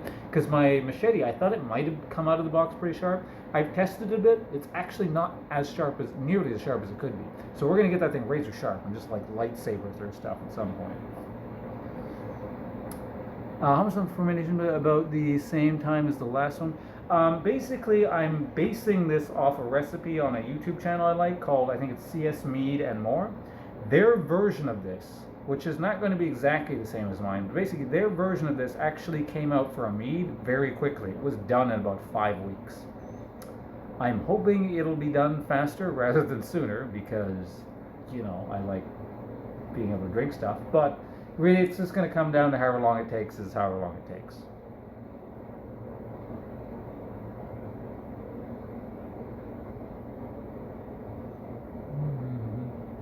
Wait, what's super? What are we talking about, the knife?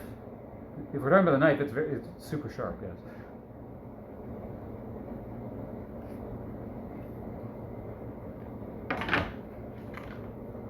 So hopefully we'll just slice through these raisins without, it's like they won't even be there.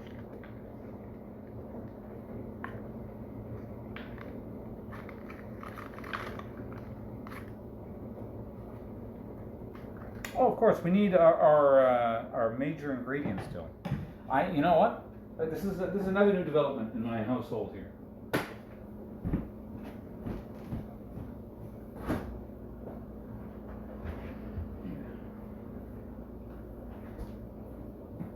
I have a Brita water filter.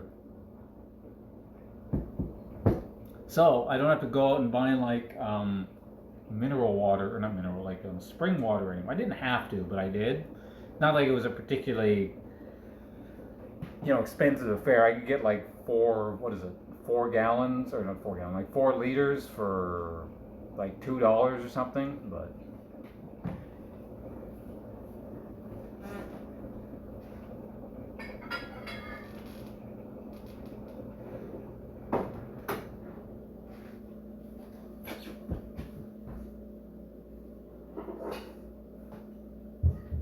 I guess I probably should have explained what I was shuffling around for. You guys probably heard that off in the distance. That was the water boiling.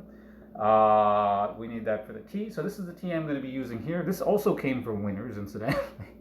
It's actually just a coincidence. So this was, it's a bunch of regular English, what is this? Traditional English tea, fine breakfast tea. It's black tea.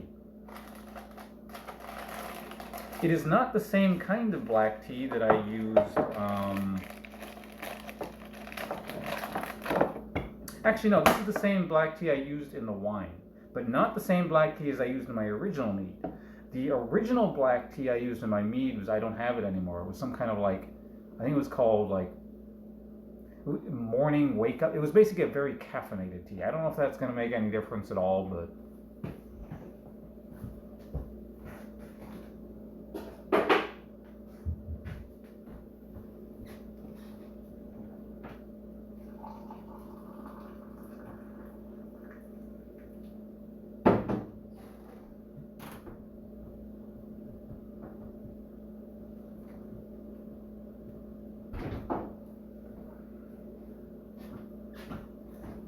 anyway, I wanted that just steeping in the background while we do other things. So let's go ahead and just chop the raisins up a bit here. Find ourselves a flat surface. See, that's the thing about sharp knives. You actually kind of have to pay attention to what you're doing with them. This is a very small cutting board. It's my half-size cutting board, so I can't just go nuts and just chop the shit out of them, because they'll just go flying. And well, they'll go flying, but they'll fall off the thing, and I don't want to deal with that. So. Oh right, hold on a second. I need one more thing. I'll be right back.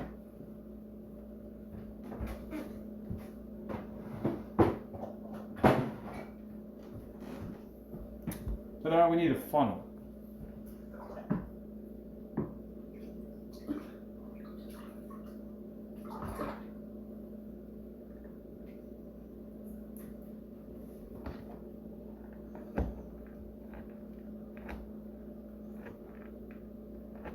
That said, because you're paying attention how sharp the knife is, it's the dull ones that tend to be more dangerous. Because they'll slip and shit too. You'd be cutting something, you expect it to cut through something, and it doesn't, it goes boom, and then just goes into your hand. Now fortunately, because it's dull, it's not going to cut you nearly as much. But, so the worst cut I ever got was when I worked in a kitchen. And it wasn't horribly bad, but I think finally after all these years, the scar is largely gone. You can't, I'm not going to bother showing you guys, because it's not going to show up on camera. But I was cutting limes. It was like in the middle of like a dinner rush or a lunch rush or something. I ran out of limes. I'm like, fuck, I need limes. And I was cutting limes. And the knife I was using, I guess it was towards the end of the sharpening cycle. I think, when you work in a kitchen, like the knives all get taken out and get sharpened at some point. And this was like before that had happened. So I was cutting limes, and like I was trying to cut into it, and it just like the knife just sort of bounced off of it, because I was doing so many things at once. I wasn't paying too close attention, and went boom off the well, I guess I may as well illustrate with this. I was cutting like this, and then it like skipped off the lime, and then scooped into my finger like that, and then went like that, and then there was this big fleshy bit that would hang off, and you could kind of peel it that way. And so all I did is I just I put disinfectant on it, and then tightly wrapped a bandage around it, and then just the flesh glued itself back to the finger. And it's still it feels different from everywhere else. It's almost a tiny bit numb, but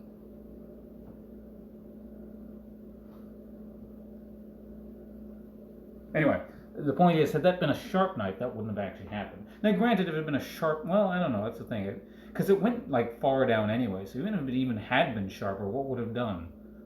Not like it would have cut through my bone. So ultimately, I suppose the injury would have been largely the same.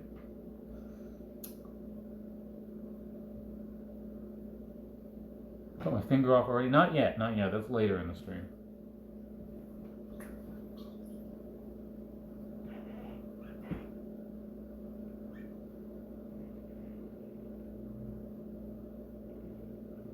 Okay, so we're going to do a bit of secret technique here. This is fine. I could pour stuff directly into this. This is right after I've sanitized it, right? It smells ever so faintly of iodine. It's fine. This is just me being obsessive about things. But what I can do is I can pour a little bit of water in here, because this is the water that's going to go in here anyway. If this water's fucked up already, the whole brew's going to be messed up anyway. So why not just pour a little bit of water in here, swish it around, and then get rid of the remnants of the iodine. See? Creative solutions to problems that aren't really problems and just me being anal. But anyway.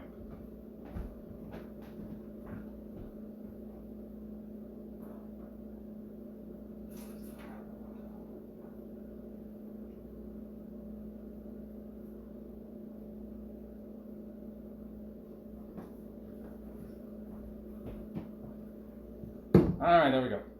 So we are actually ready to actually start the whole process here. So let's go ahead and get our funnel, because I need to funnel in a bunch of raisins into here.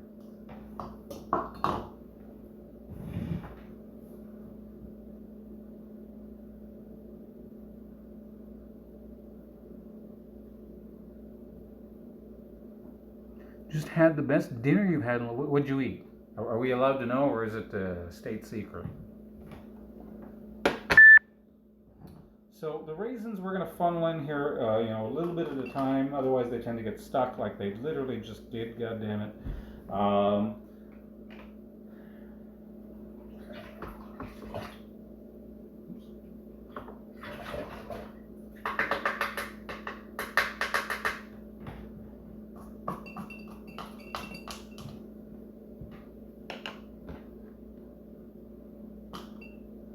So again, this is half the amount of raisins I'm using compared to the original brew. Just it feels like it isn't as necessary. I don't have a particularly good reason why I'm using half. I just am. But yeah, the flavor profile of this one is going to be significantly, or should be significantly different from the original Mead.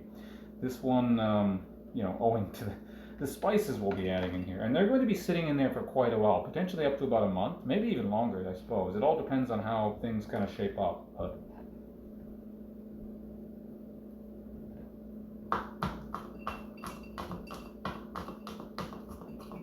all right, we got our raisins in there. All right, so the next thing we want is the honey. Yes, let's do the honey. So I'm going to need about, I've kind of done some pre-calculations, very rough calculations, and the thing is I'm not even weighing this, so it's going to be, this is also going to be pretty rough, but I'm going to need about 1.3 kilograms, so about 3 pounds, which is the same amount of honey as last time. And from what I've read and watched, Metheglins, so the spiced meads with the cinnamon and the all that crap, they're better off if they have a bit of honey sweetness left at the end. You don't want them typically to go super dry. At least according to the person whose videos I'm watching, and it might just be that's what he prefers. I mean, it's all relative, right? But I think I like the idea of that. Something that stays a bit sweet, but also has the spiciness from the spices. I think 1.3 will be enough. If it's not enough, because I'll take the gravity reading after I'm done all this. If it doesn't make any sense right now, don't worry, I'll explain when I'm actually doing this stuff. But after I'm all done, the gravity reading isn't high enough, I'll have to mix in more honey and then somehow get it mixed up in here more when it's, we'll see. Hopefully this all works out. So this is going to actually, you know what I should have done? I should have prepared a pot of water to heat this up in, just to make it easier to pour. Well, I mean, I could do that now. You know what, I can absolutely use that. Yeah, we just have that thing here. Why don't I do that?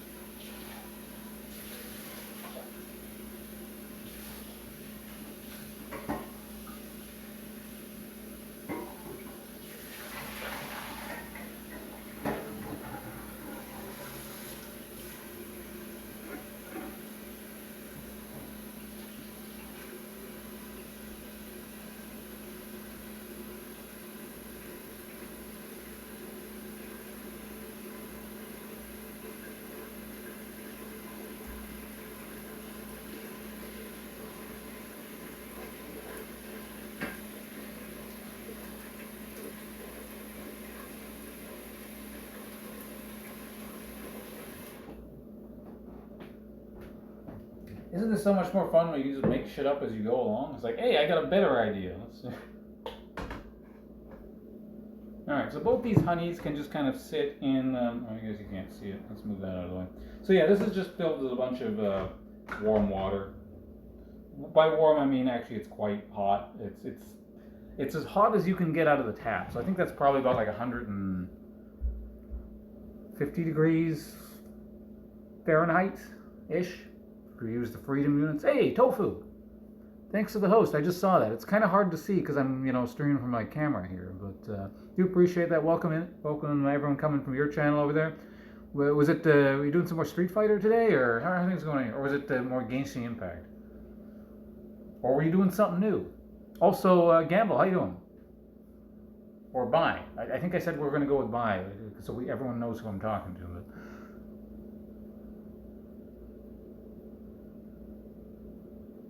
Catherine, as in like that that old, what is it? Was it a PS3 game? I can't remember.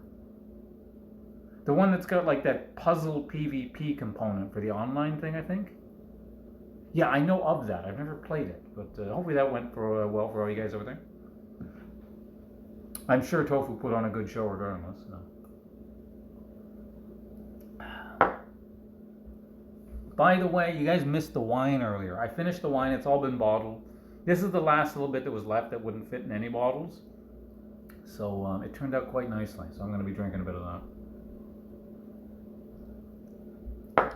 But yeah, you guys are joining us just as I'm getting started here. Well, not just. I've been working on this, I guess, a little bit. But I'm working on a Metheglin. So yeah, we're doing a homebrew stream here today. Super cool. Well, I'm glad you enjoy whatever it is I'm doing here. I've been homebrewing for about 2 months now, so I'm slowly starting to get kind of used to what's going on here. This is, as I said, this is a Metheglin. This is the second mead I've ever made. Those of you not familiar with the mead, it's a honey-based wine. I have the honey warming up here in these in the kind of warm water right now, so not really doing anything. So just so it's easier to pour. And so a Metheglin is a spiced mead. I'm going to be adding cinnamon, allspice berries, and cloves. I have never had a Metheglin before, so I don't know if I'll like it, but you got to try everything, right? So, hey, there you are, Tofu. How you doing? You weren't falling. It's probably better not falling. I appreciate the kindness of following, but there's nothing ever going on here anyway. So, homebrew's a lot of fun. Yeah, it's kind of been just sort of. Yeah, as I said, I started the hobby about 2 months ago. Finally, I've been thinking about it for a really long time, and finally 2 months ago, like, screw it, I'm gonna actually go ahead and do this.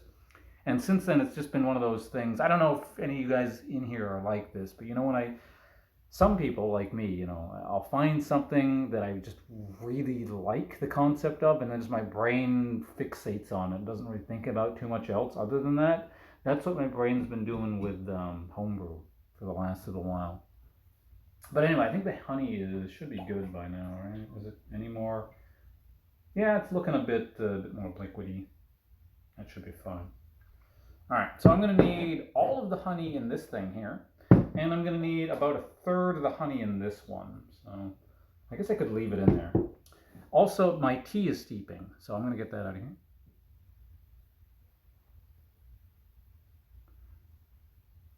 Something to become very passionate about. Yeah, it's too bad I can't make money off of this because it's illegal for me to sell my stuff. But wouldn't that be nice if we lived in some sort of anarchic society where people can do whatever the hell they want. There's no health or safety regulations. I can sell you guys poison. Also, Vampy Monster, hello.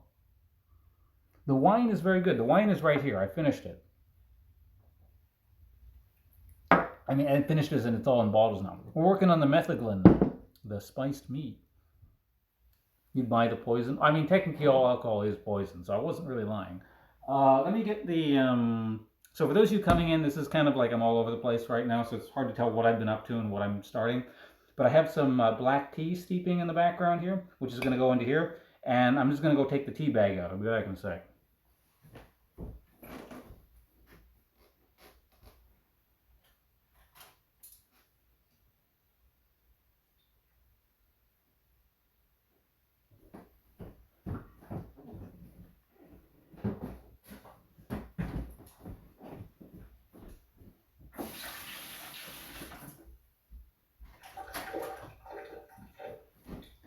I was steeping for like 10 minutes, so that's more than enough.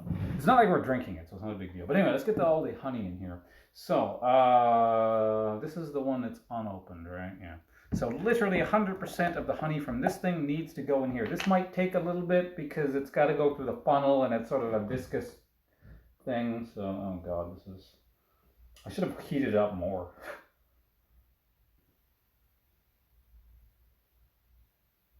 Well, this will give us time to like talk. You guys want to discuss things? You can pretend to be a real streamer. Yeah, okay, well, I'll discuss why I'm making Metheglin here. Now that I've tasted this, it reminds me.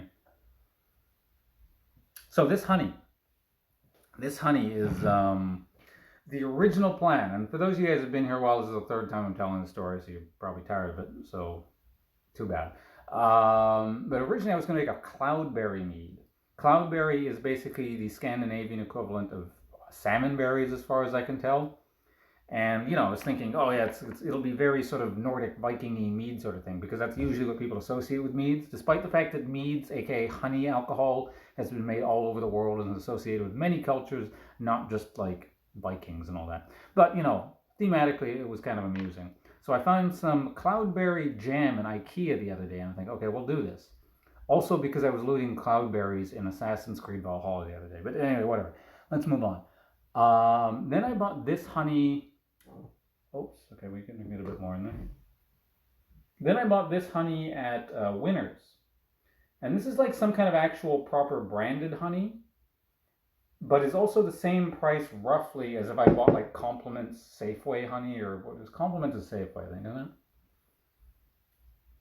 So I'm like, oh, let's give this a shot. And then I brought it home and opened it, and I guess I probably should have realized it based on the color, because look how dark this honey is. This is like darker than your average honey, right? It's got a very, like a more, well, dark and sort of almost syrupy caramel-like flavor to it, and I figured this is going to overpower the cloudberries, because the berries have a kind of a much more subtle, slightly sweet, slightly tart kind of taste.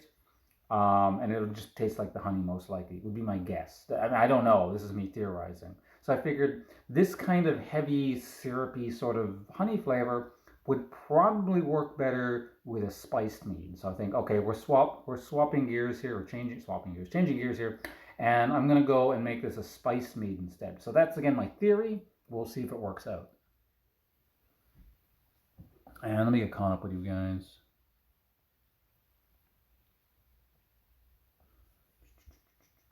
The one problem with, or one of the problems with streaming this is it's very hard for me to read chat, because I'm like physically busy doing something, and the chat is also very, very small. It's like this tiny little thing on the camera over there, so I need to try and like scroll up after someone has said two things. And also it beeps like that, which is, always fun, but. All right, so that is the last of the honey here. I'm going to fill this with a bit of hot water to get literally all the honey out, so I don't waste any. But let's try and get as much of this in here as possible. So again, if I miss anything in chat, I'm not intentionally ignoring any of you guys or anything like that. I'm trying to read what I can, but fortunately, I'm not like super constrained based on time on this. Like, it's better if I do it faster rather than slow, I imagine, but it's not like if I take an extra hour doing this, it's going to burst into flames, and then, the noxious fumes are just going to kill me or something like that. So, all right, so that's enough for now. The remaining bit I can get with a bit of hot liquid, I suppose. All right.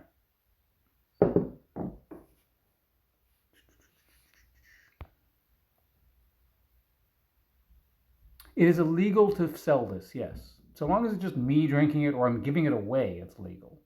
The instant I start making money, that's when the government gets angry. Wish you were a taste tester. Well, again, I wish I could give you guys this stuff. I enjoy it, I wouldn't give it to you guys if I didn't enjoy it, unless it was like, hey, try this terrible stuff, I suppose. But so I love some of the good old homemade local. Well, that's the thing. Anyone who lives around here, potentially, I could share it with you guys. I can't ship this stuff off, but I don't know. Maybe VSB can open up again. like I can do something. This is also illegal. Like, I don't know, convince Kenny 8 to let me bring in homebrew alcohol or something. But actually, you know what? Let me show you guys the wine since we're waiting a second here. Anyway.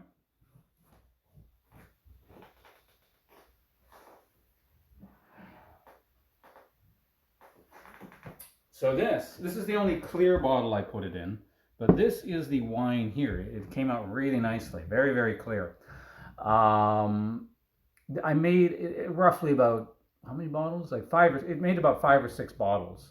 So I got quite a bit out of this. So I'll be drinking this hopefully for a while. Hopefully it lasts a while. I'm gonna put this back away again.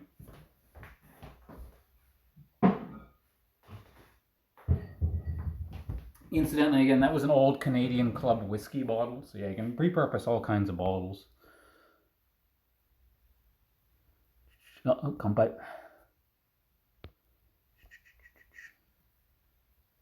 Mead is, yeah, I've only ever had one mead before I started making it.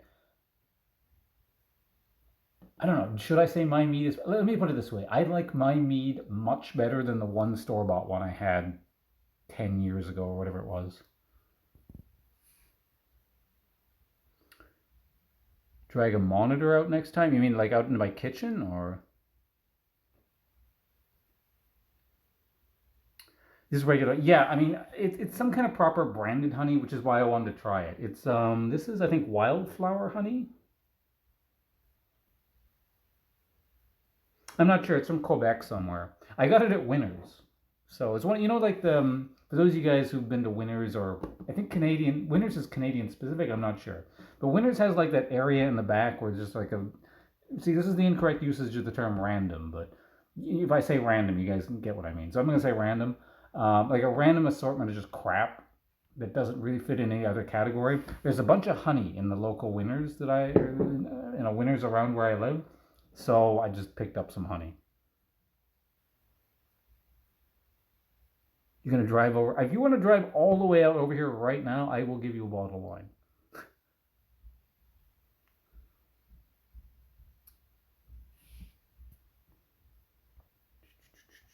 One second, let me scroll back up. Toddler Throttled. Sorry, I missed that. Hello, welcome. Like I said, it's a bit hard to read everything in chat here. The chat is very small. Never like wine. I'm not a huge wine fan. So this is actually, I think, for people who don't like wine, so it may be easier to drink because it's a fruitier, sweeter wine.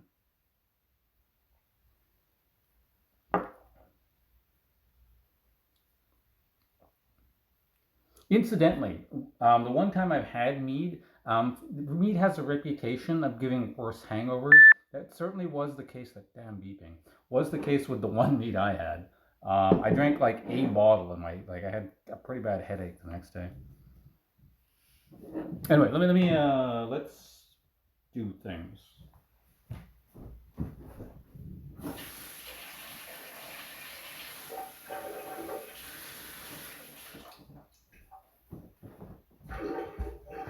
All right, now let's get a bit of hot water in here. Just swirl it around to make sure we get all the honey out of here. Spent $10 on this damn stuff. I'm not going to waste any of it.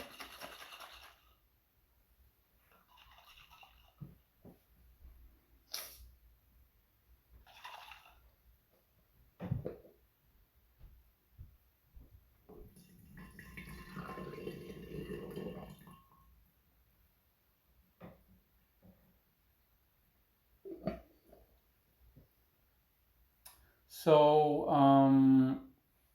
let's talk about cost here before I put this stuff in here. So realistically, everything else that's going in here doesn't really have a cost. Like there's an initial cost, and then you just have a whole bunch of it lying around. For example, like I have a ton of cinnamon. It costs $5.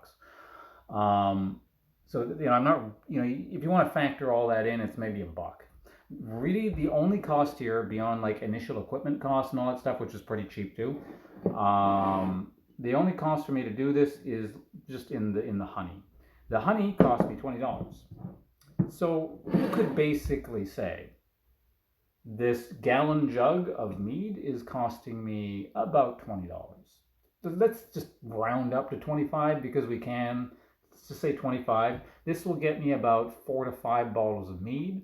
Each bottle of mead would cost me at least $30 for the cheapest stuff you could find if you scoured all of Vancouver and like, oh, this place actually sells mead. You drive all the way down there and, whatever.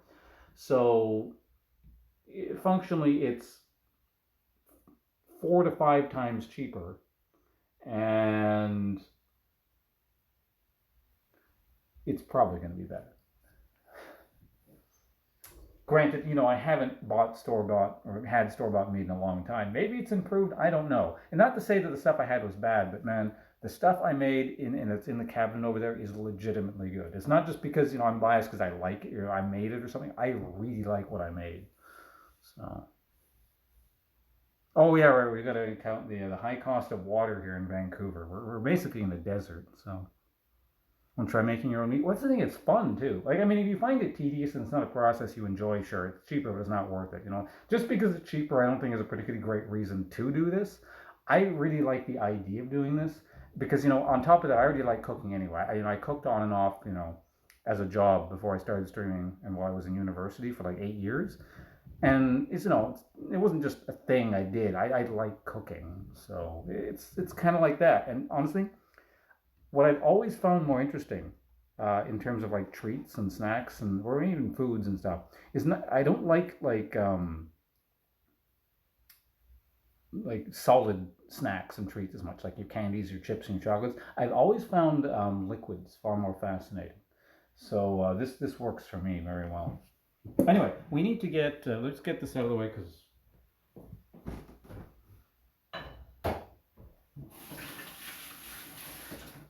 my hand is sticky. All right, so this is the very this is where we get into the non-scientific part here. I'm going to need about a third of this. A little less than a third. So basically, once I can get the honey down to about, I want to say here, basically I need about 300 grams, or yeah, 300 grams of this, because this is a kilogram, right? So if I get 300 grams of this, that will give me the 1.3 kilograms that I need out of this. And I think that'll be all the honey I need, I think. If not, we can always adjust later. All right, so let's go ahead and do this. This one's already been opened, so. Oh, wait a minute, whoops. Oh, this was the unopened one. It just, for some, I guess the amount varies a little bit because the other one actually had more in it, even though it had been slightly used. Not very much, you know, just a bit of taste of it. So, whatever, it's fine.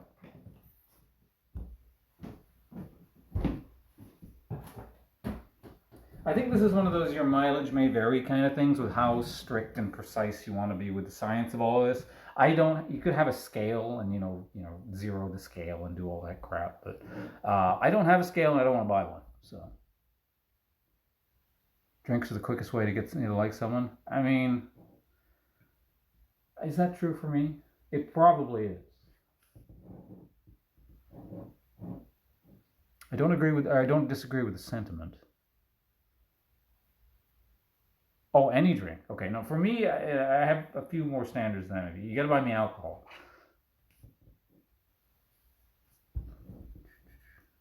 But I don't know, if we're ever playing the same fighting game again, I need you to throw the match. I'll buy you a Coke or something. Is that good? Or do you need like at least a bubble tea or? All right, let's do this. What did I say? So I need to get this roughly to, like, can you guys see the sticker here? I guess roughly to where the sticker starts, or just maybe a few millimeters below that. Yeah, that ought to do it.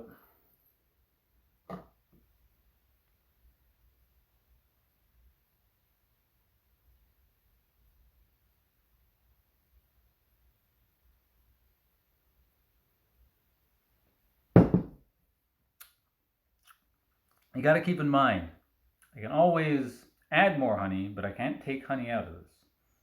I mean, I sort of could, but, you know, realistically, I can't. Do you guys want to see how good I am at pouring stuff? Remember where I said just a few millimeters below where the sticker starts?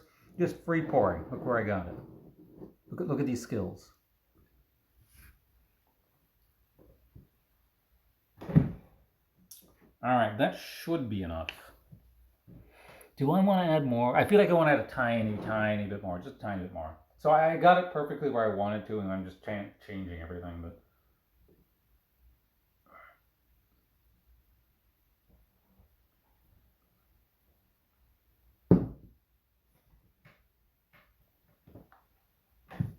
that probably wasn't the most sanitary practice there, getting it on my finger and having a bit drip in, but you know what.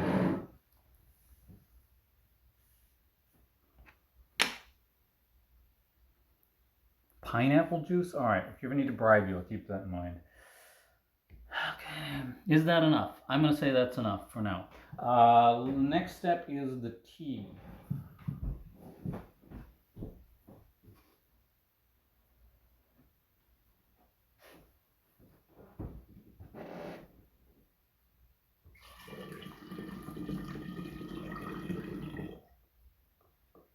So that had hot water in it, so obviously that's going to be good to get the tea or the remaining honey out of the funnel here, or at least most of it.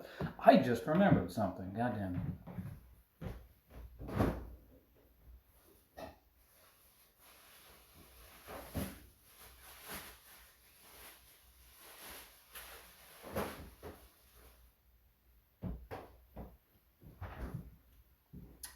Orange peel.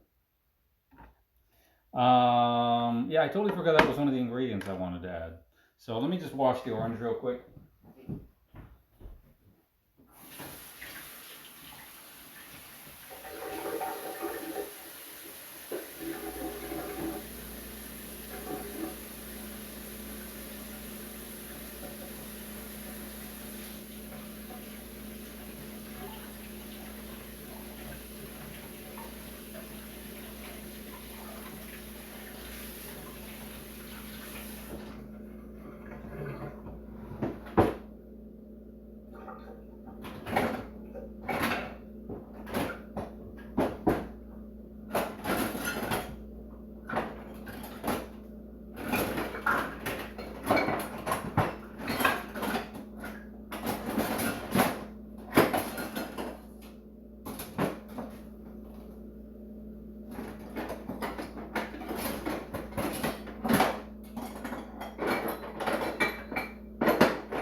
Alright. Going to sanitize our implements here. As stupid as this sounds, I am somewhat tempted to actually sanitize the orange. And here's why. The last brew I made also contained orange peel. And I am like 99.9% certain all the crap that was stuck on the orange peel while I was obsessing over it because it was my first brew was probably just yeast falling off the raisins directly above it, getting stuck on there. But there was always kind of like a powdery white coating on it that looked like mold, and it wasn't mold. Because if it was mold, there'd be issues with the brew right now, and there never was. But it just kind of seems weird to me, you know, because this is just fruit that's sitting out in like the grubby grocery store with people grabbing at it. And if like anything is going to be not sanitary, it feels like it's going to be this piece of fruit.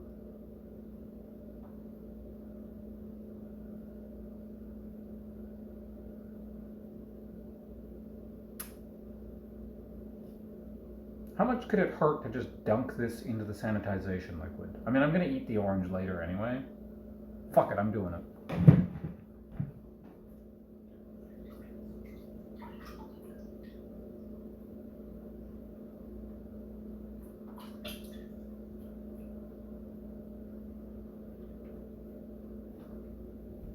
There we go. I already did it. Time to die of iodine poisoning.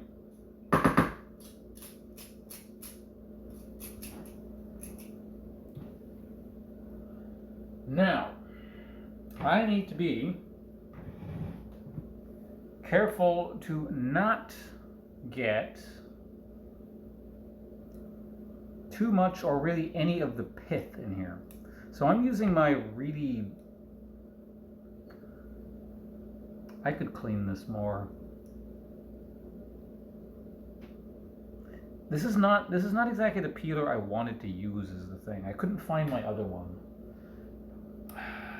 You know what, one sec. I'm going to try and find my... There are 3 peelers in this house. There's one that's too big. There's this one that sucks. And there's one that sucks even more, but it's even smaller. And I want a really small peeler. Give me half a second. Filter hot water. I did just wash it with like the hottest water that'll come out of the tap. I don't want to like boil my orange. So. Use a lighter. Do I even have... I have a lighter somewhere in the house.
Okay, we're good.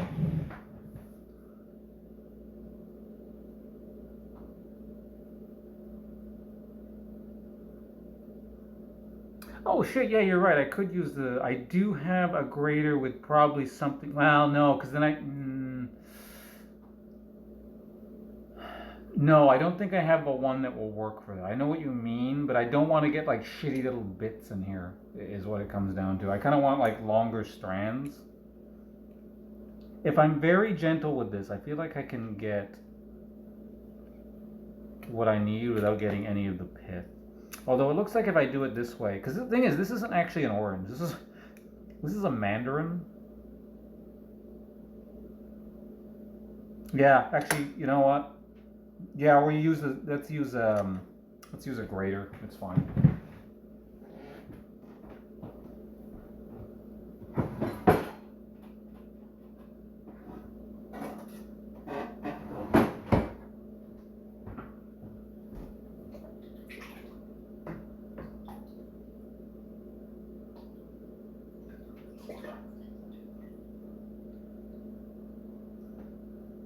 So here's the other thing where it's just sort of very ad hoc.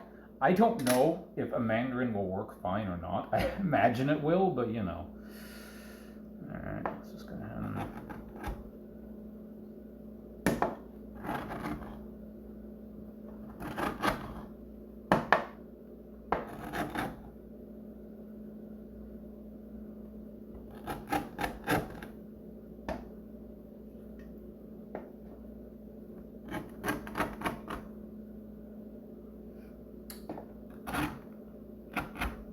Yeah, this side's better for it. Let's use this side.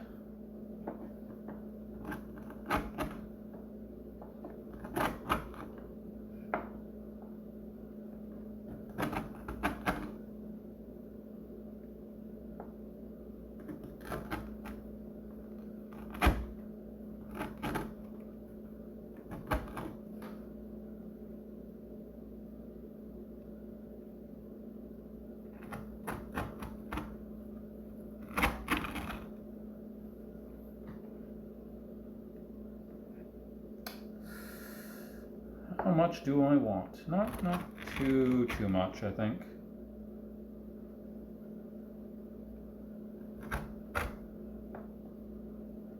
A bit from there, maybe a bit from here. A bit more from here. Good idea on the the grater, by the way. This is much better. These peels are large enough that they shouldn't get stuck in the auto siphon when I transfer as well. So hopefully they sink to the bottom. That would make things much more convenient. It just might not. All right, don't need too much. This ought to do the trick here. Just kind of like that. It's like a pinch.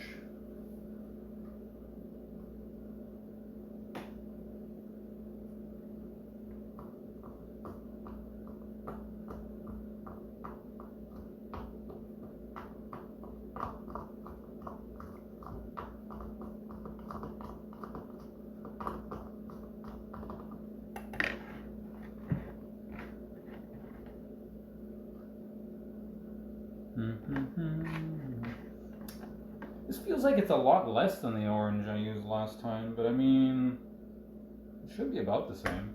Whatever. Okay, so let's get a little bit of water in here as well. This will help push the remaining whatever down, the remaining orange peel into there. Okay, let me make sure that is everything, right?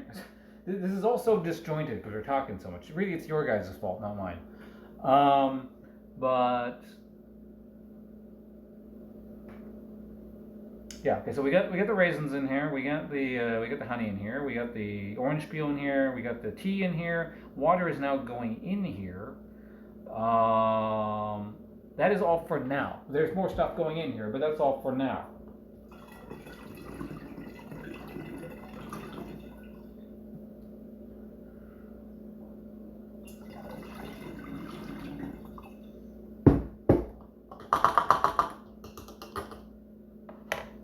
Rest there for the time being. Okay, here is the lid. Sanitization. All right, now I shake this around. This is the physically active part here. If I can get the fucking lid on. There we go. So yeah, I'm gonna shake the shit out of this and get the honey mixed in with the water.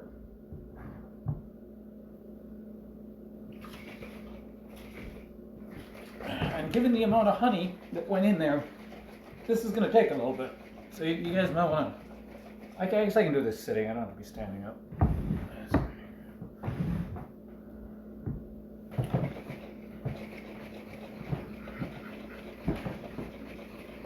I'll hold it higher so you guys can see it. This makes it harder on me, by the way.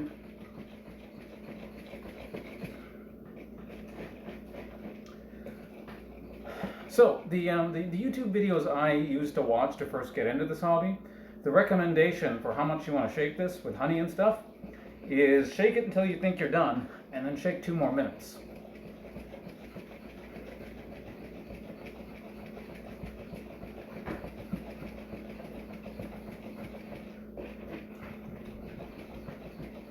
Yeah, I'm just going to hold it lower down here. You guys can't see the shaking, but you'll have to live. It's just much easier on me.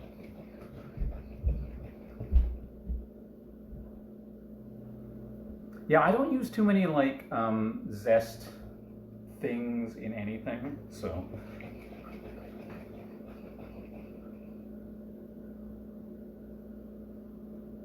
Weird looking mandarin. It's not super ripe yet is the other thing, so.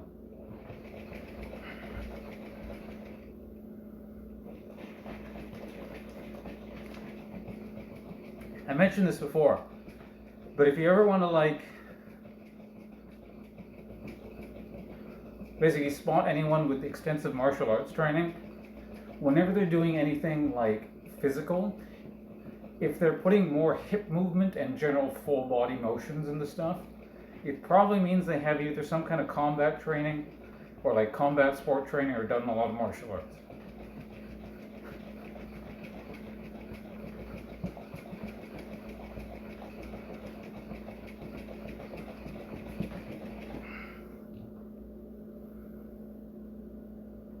That's looking pretty good. The which means we need to do it for 2 more minutes.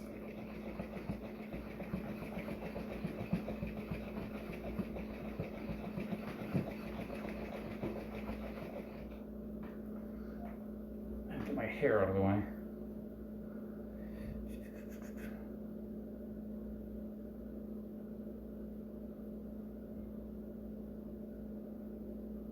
Oh, the paint mixers? That's actually, yeah, if you have one of those at hand, that'd be handy.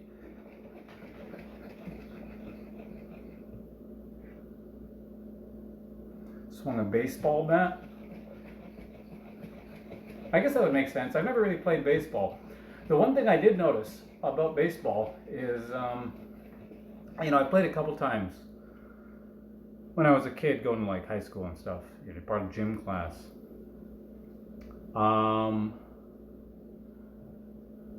There's a similar swing in the baseball bat swing in Kindle, because Kindle is what I did at the time. I did a lot of it, but it's more like the way you cut a person is more diagonal, right? And at least in Kindle, there's a term for it, but you don't really use it, called suhigi. So if you cut something like straight like that, that's like a horizontal cut. That's not what you do in Kindle. You don't really get a point for that. It's like a diagonal cut where you cut through the person, kind of at an angle.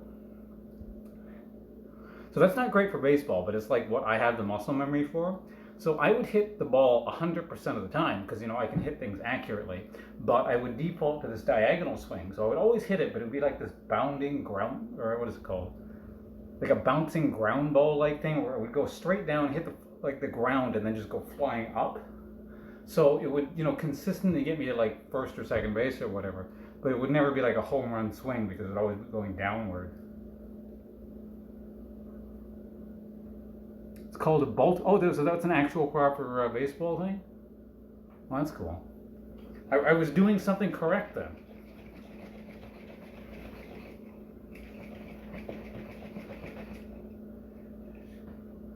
These things with sports and these weird crossover things, like with hockey, when we would do hockey, I'd be very good at disarming the opposition, but then I turned out that was called slashing, and I was not allowed to do it.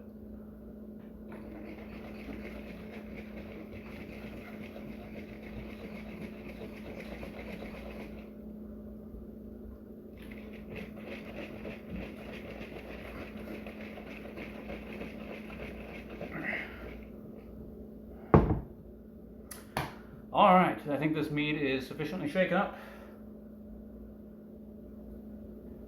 Let's add some more water.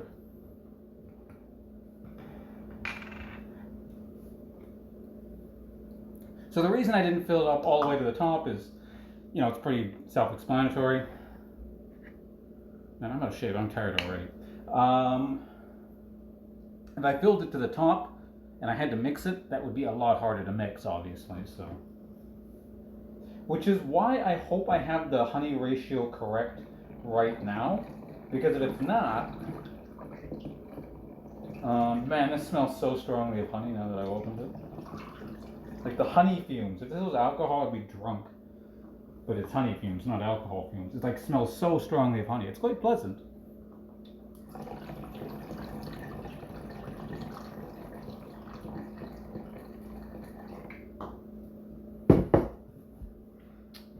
Got a bit more water in there, not too much more.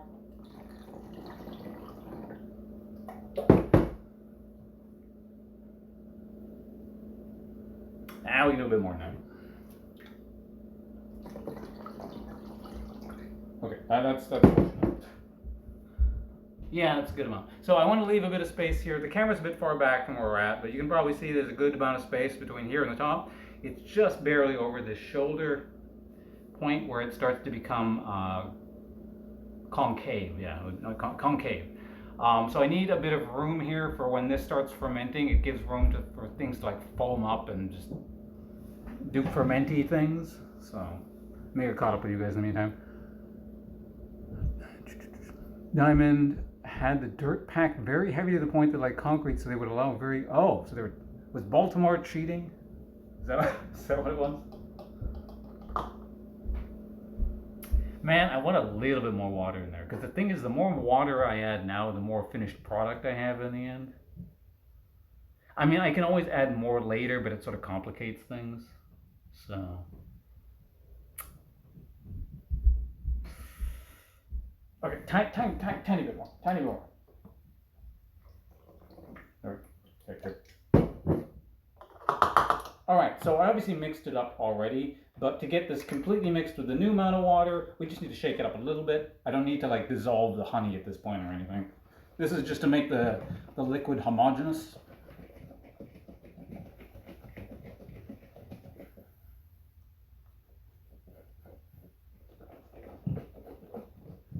By the way, this is just an old apple jug or apple cider jug or cloudy apple juice. They're kind of hard to get right now, or they're more expensive than they normally are because apparently it's sort of like a homebrew boom kind of thing because everyone's bored at home with the corona thing. So it was cheaper for me to go out and buy a 1 gallon jug full of apple cider than just get an empty one online.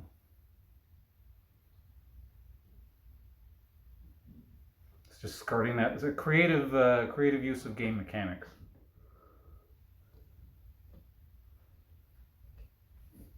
Let me mix that up just a little bit more.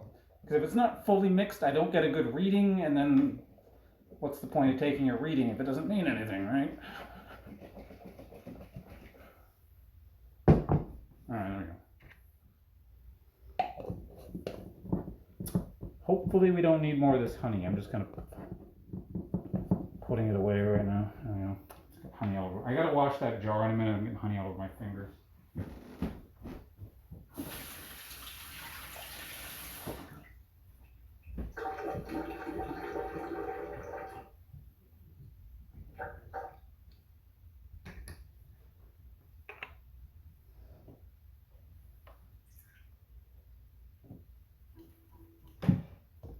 So normally you turkey baste through this, but I don't see a reason not to directly pour it in here.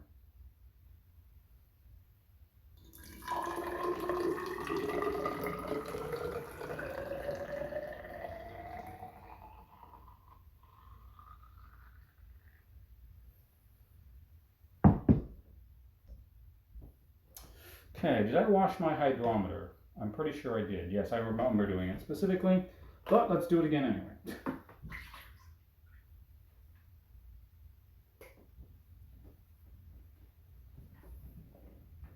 All right, so like I said, we're getting what I'm getting right now is an original gravity reading, meaning the amount of sugar that is in this brew before I've done anything to it fermentation-wise. So this will give me an idea of how much potential alcohol we can get out of this, assuming every single last drop of sugar, every sugar molecule is consumed by the yeast in here.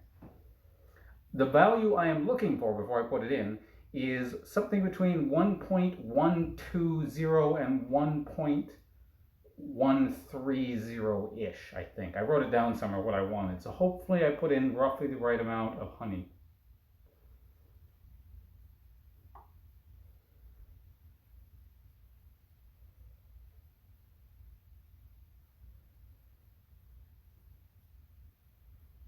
This is really foamed up. It's hard to read what the hell this is.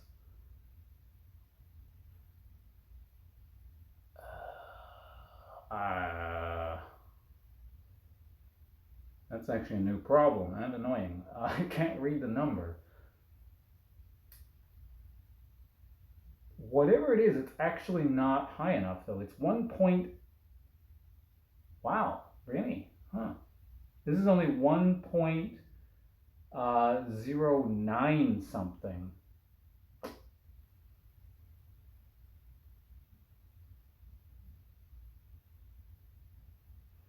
Okay, so in order, wait, no, oh, no, hold on a second. Maybe not. There's just, like I said, there's so many bubbles in the way. Maybe I can use this for anything. Get some of these bubbles out of the way.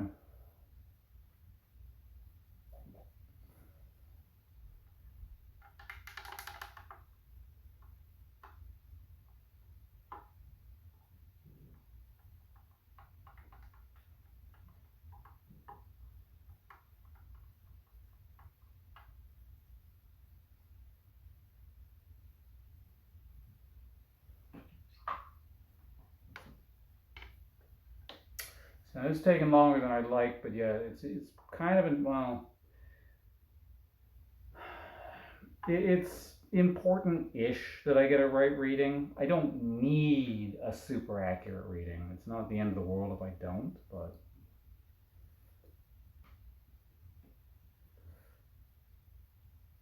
maybe I can base it off of the numbers that I can see submerged.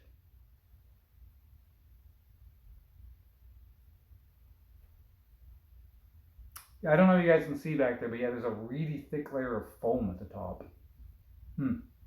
I might just, I'm gonna try spooning it out. Let's do that.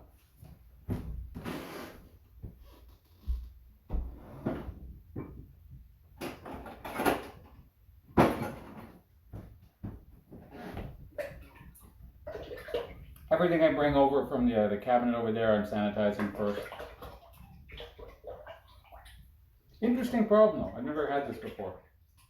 I've had problems where because there's bubbles in the bottom, the thing keeps floating up and stuff like that, but never like so much foam at the top that it obscures. You know what? That's probably why you don't just pour it in like that. That's why you use the fucking turkey baster. Makes sense now.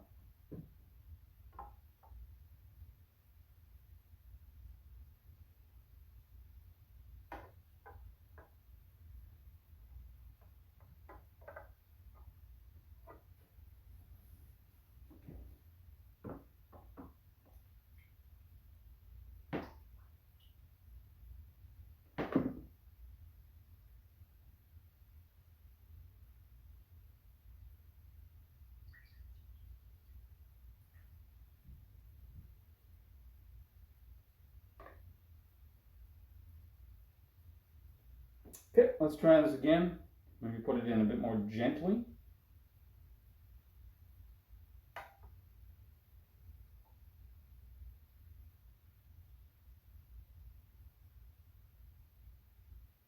Yeah, for some reason the act of just putting the hydrometer in itself in is creating a lot of foam. I think it's because it's just pushing stuff down. I may have to do a bit of extrapolation here. Oh yeah, no, the gravity is much higher than I thought. Although it's not as high as I'd like still. Looking roughly, it's 1.1.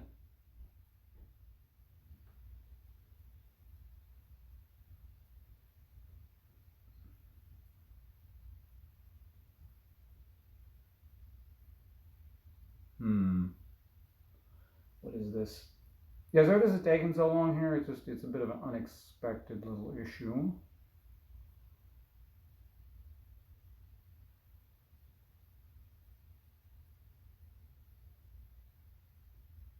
.102, I want to say. And I want this to be 1.120 at the least. Okay, so we're going to have to add a little bit more. Well, I don't have to, but I am going to add a little bit more honey.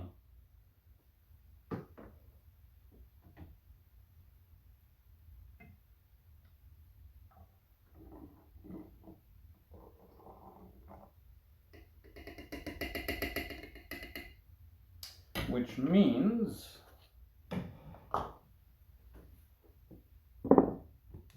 it's going to have to be shaken around again, which sucks a little bit. Okay, so in order to get 0.2 gravity, I'm going to want maybe 100 grams.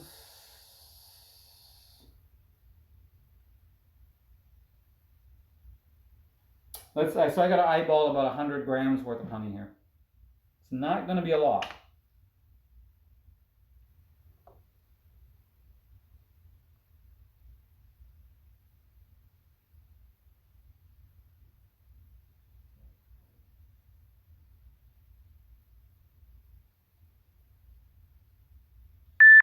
That ought to do the trick, yeah. That should be fine.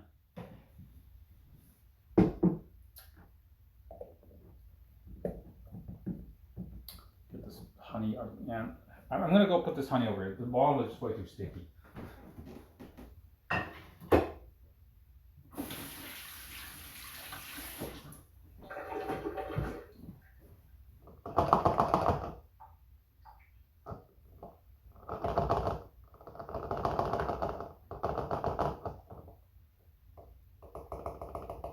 Okay, well, it looks like I'm going to lose just like a tiny bit in the funnel here. Do I have any hot water left in the tea?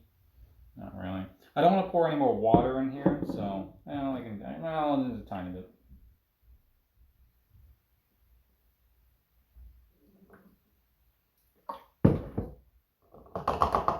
This is so much more ad hoc than like my first mead brew. I like, once you get used to it, you just stop giving a shit. Well, I don't stop giving a shit. It's like, it'll probably be fine. Before I was like obsessing over every little thing, and I'm like, it'll be okay.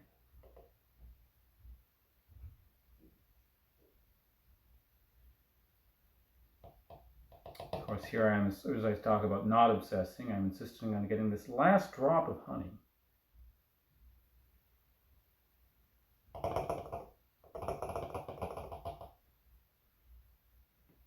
I can use this thing.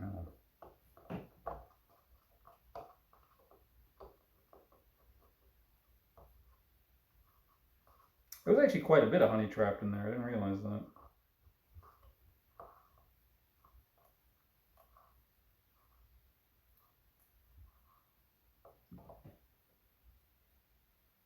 All right, good enough for now.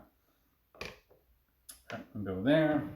All right, now the fun thing. We got to shake the full bottle.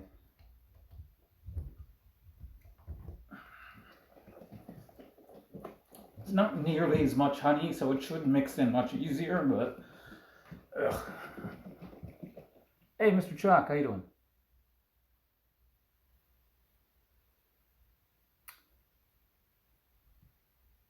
What does the equate to in alcohol percentage? Oh, if this thing totally fermented out, if like all the sugar in this, or well, basically the last reading I took at 1.102, whatever it was, that would take you to, I think, about 13-ish%. I'd have to go back to my other computer to do the actual calculations, or go back to my computer, I guess. But it would be roughly somewhere in the 13%. I mean, I don't want it to go totally dry, which is why I want it to be slightly higher than that, but...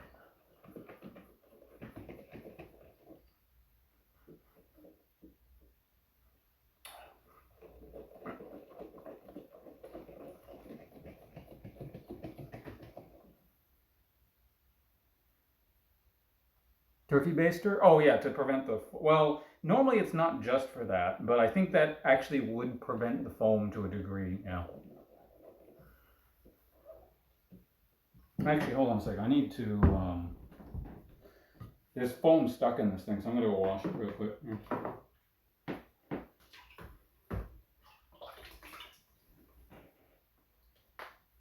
Actually, if that's the case, we need to sanitize the turkey baster again.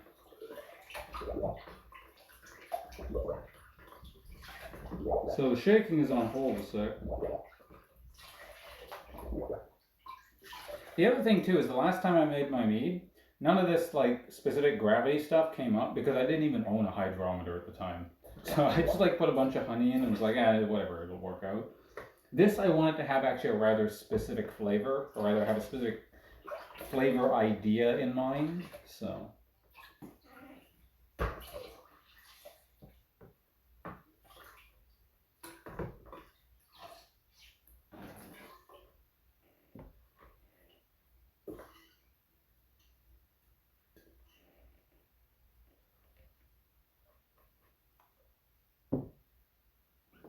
All right, back to shaking.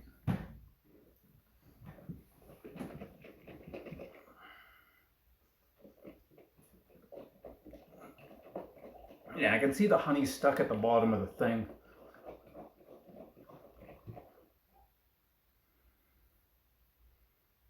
Oh no, those are raisins. But the raisins are all just kind of... Yeah, I can see them coated in honey. They're like... Yeah, this is going to need quite a bit of shaking. I'm going to stop talking for a minute and just get to shaking. The other thing is the bottle is a bit wet, so I gotta be careful. It's kind of slipping around.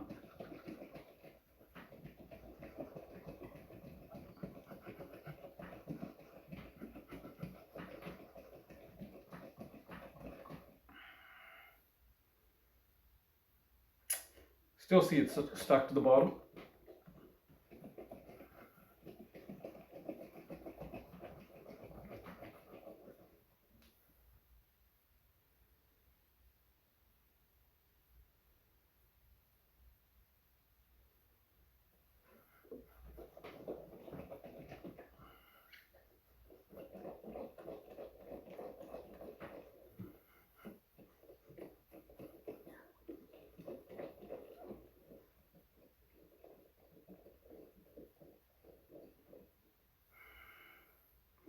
getting better. We're almost there.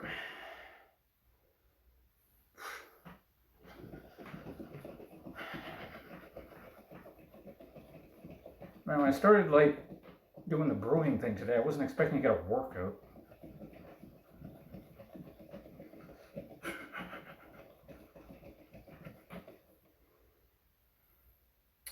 Okay, it looks good, which means we do it for about another minute or so.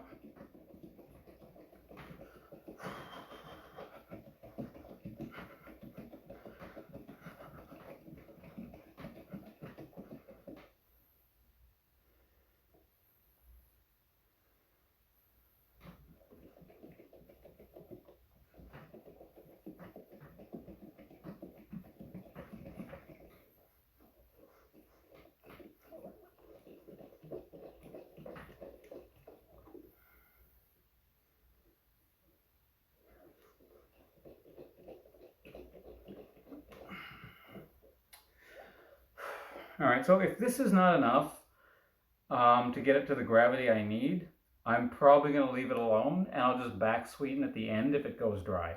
By back sweetening, it means I just add more basically a sweetener at the end.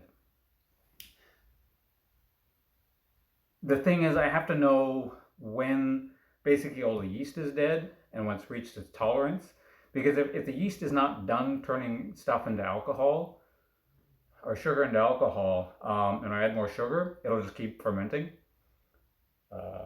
which kind of negates the purpose of back sweetening. I mean, get you something more alcoholic, it just doesn't make it sweeter.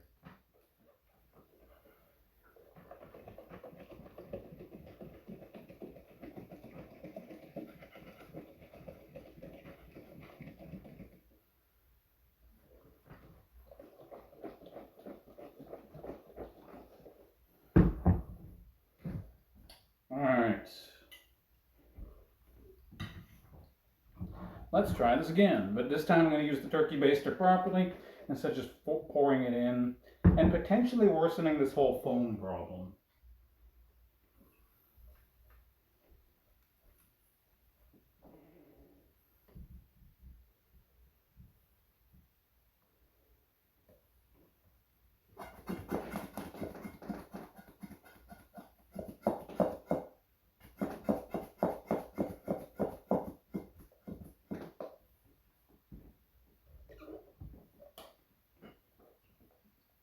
Make sure it's just completely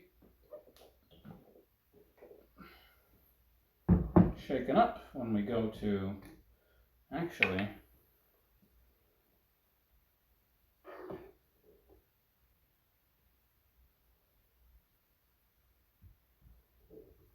some liquid out of here. Yeah, that seems to solve the problem because it gets the liquid from further down. I mean, thus far it seems to be working anyway, where there's no foam. And I really got to figure out what the hell that beeping is. I don't really use cell phones. Does anyone know why a phone would beep like that periodically? Like, what's it doing?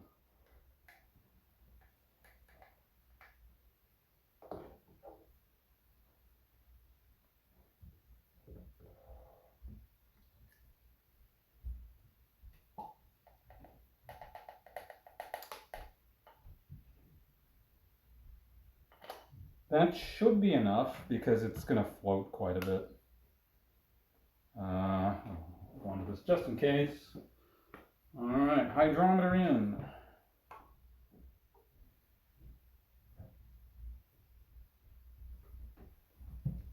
It's a little bit of foam, but not to any kind of degree that will cause much of a problem. Okay, our original gravity. You could just stop spinning there for a moment. Man, I never have luck with this stupid spin. It always goes to the opposite side. Ugh.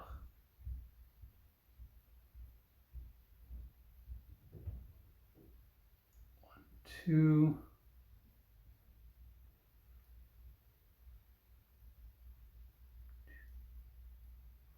2, 4, 6. That's about 8. That's still a bit lower than I want.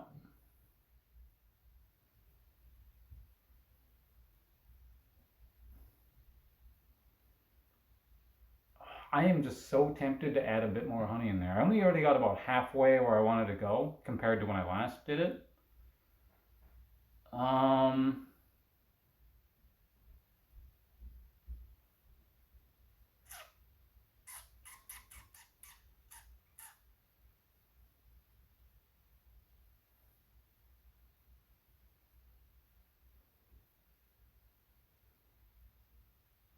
The thing is, there's also foam, so it might be a bit lower than I think.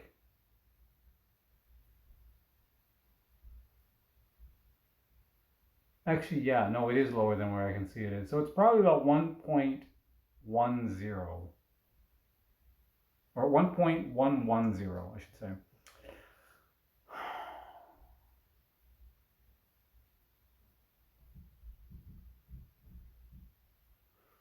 So I know this is potential. You know what? Let me do a quick bit of calculation here. I will be right back. Yeah, give me like 30 seconds.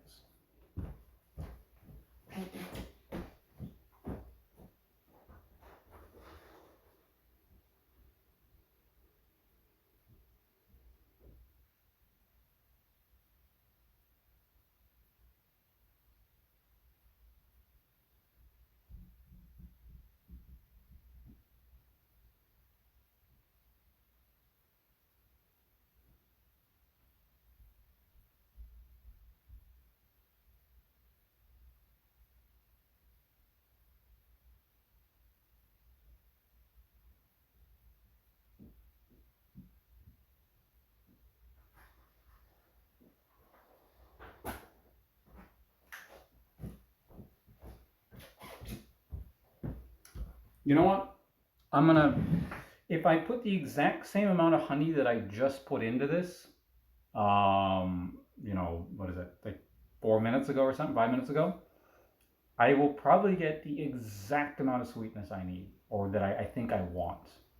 But at the same time, I've never made a mead like this before, so I'm kind of content where it's at, and then observing things, and then adding more sweetness later. Because the thing is, if I want to add more honey in here, I'm probably what I'm going to do is mix it in with water and then put it in, which will allow me to, when I backfill, basically when I, not backfill, back sweeten, when I transfer this to another jug, I want less headspace. It's just a thing. You want less headspace or oxidization, blah, blah, blah. I'm not going to get into it. Basically, I don't want it to oxidize when I transfer this to another thing later on.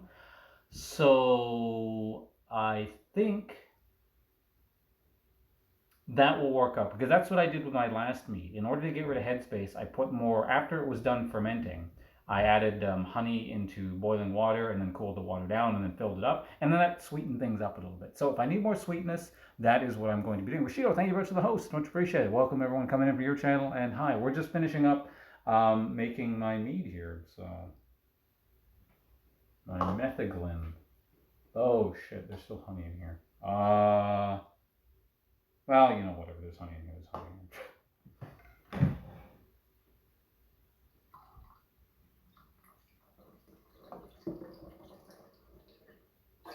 Whoops. Okay, that's fine for now. All right, now all we need is the yeast, which I just realized I'm going to have to free pour in here because this is all gunked up with stuff.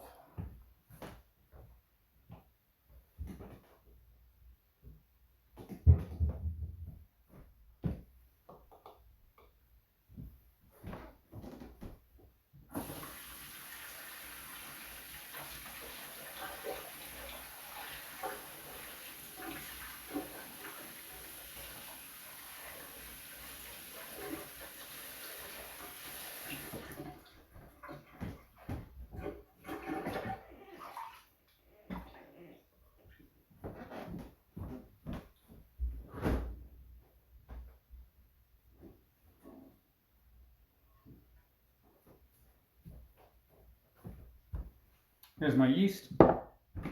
Just using bread yeast again. It worked for my first mead. I'm going to stick with it.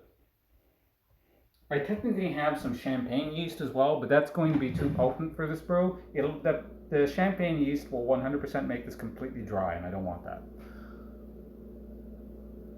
How was the brewing? Quite well. I mean, this is not as, like, because I'm doing more stuff, it's not as going as smoothly, oddly enough, than compared to the first time I did it, but because it means I'm trying to do more advanced things, so it's cool. It's a learning process. All right, so I'm going to go ahead and, wait, I need a spoon.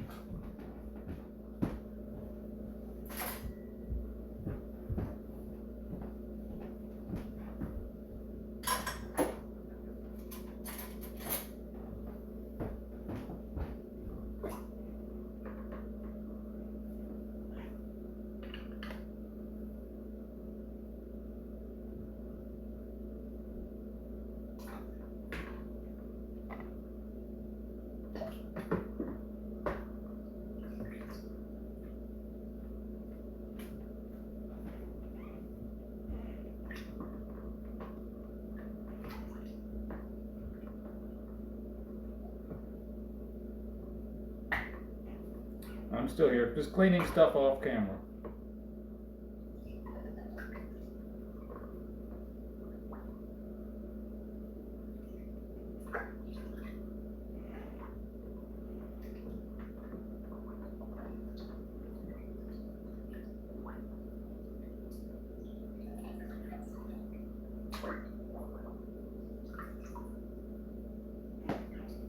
Filling up my airlock too, because I'm going to need my airlock very, very soon.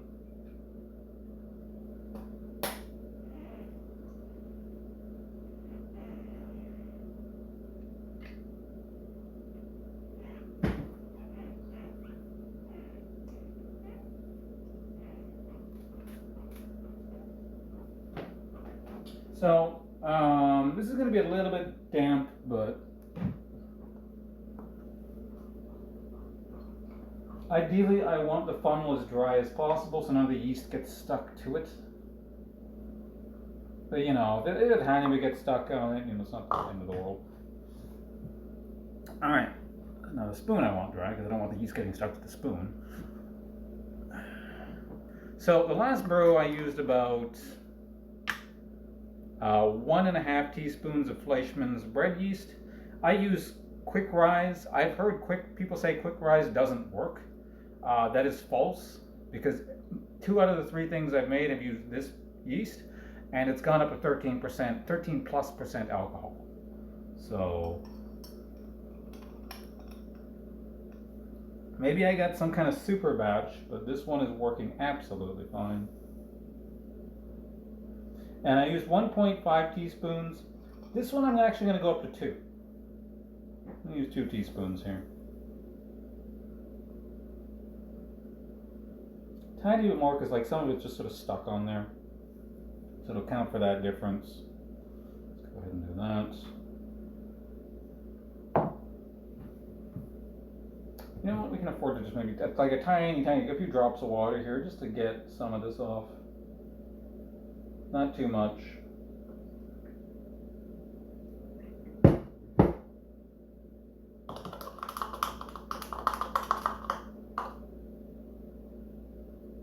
Alright, looking good. I don't think I need any more of this.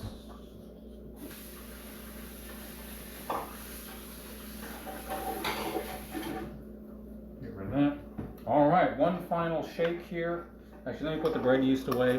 Keep it in the fridge, keep it fresh.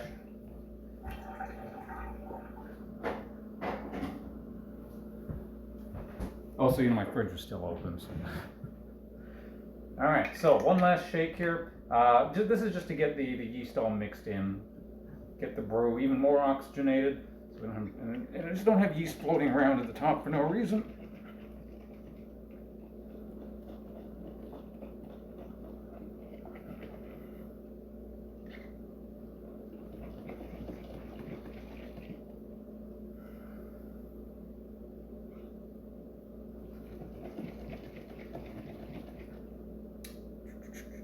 So I'm thinking this might be a slightly more challenging brew for the yeast to get started up in because there's more honey, there's going to be spices added later, and all these things sort of inhibit yeast growth. So I'm adding a little bit more yeast so they have a better chance of just kind of getting started.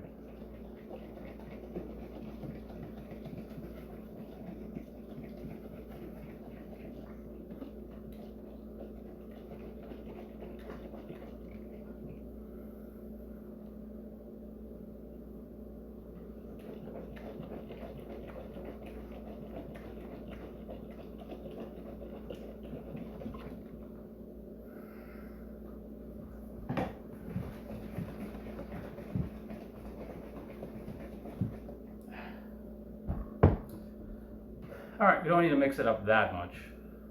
Should be fine.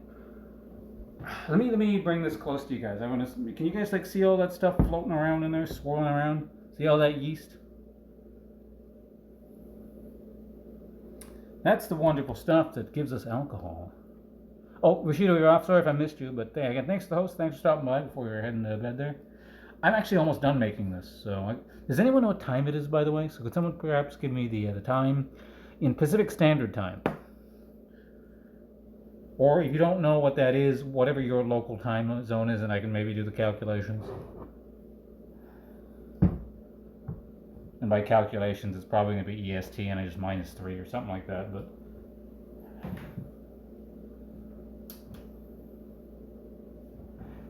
okay, what else do we need to do here? So, 5 p.m. in Australia. I don't know what that means. It's 10 p.m. Is it 1 a.m.? So it's 1 a.m. Eastern? If it's 1 a.m. Eastern, then yes, it is 10 o'clock for me. Okay, so it's... I've been streaming this a while, but I feel like the battery's going to die soon. 22:10. So it's a bit past 10 Eastern, or Pacific. There we go. Okay. Alright. Alright then. Let's see now. So we get an airlock on this. That's our next job.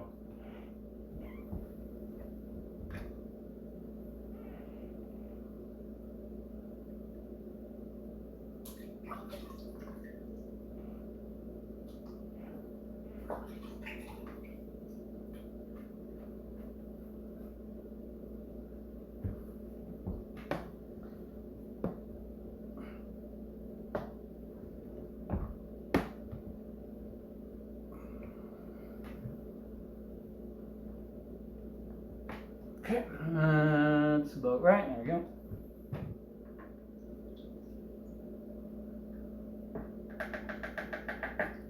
Oh, right, the spices. I haven't forgot those. I'll mention what I'm doing in a second here.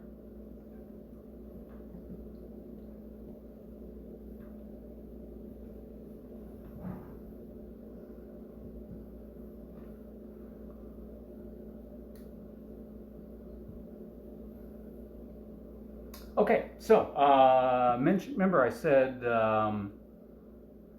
this is supposed to be a Metheglin, a spiced mead. What we have right now is a bog standard mead, or it's pretty standard, which is fine and all, but it's not what ultimately I want to make. So why haven't I put the spices in?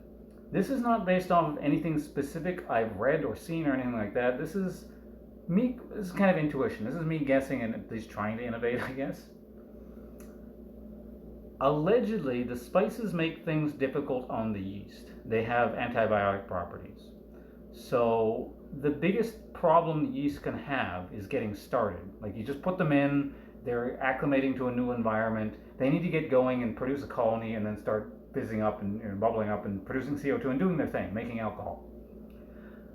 Once that colony has been established, I feel like it would be much better to then add the spices, since the yeast themselves have gotten kind of a head start, they're doing their thing, as opposed to putting them in an environment which already contains spices and is just difficult for them.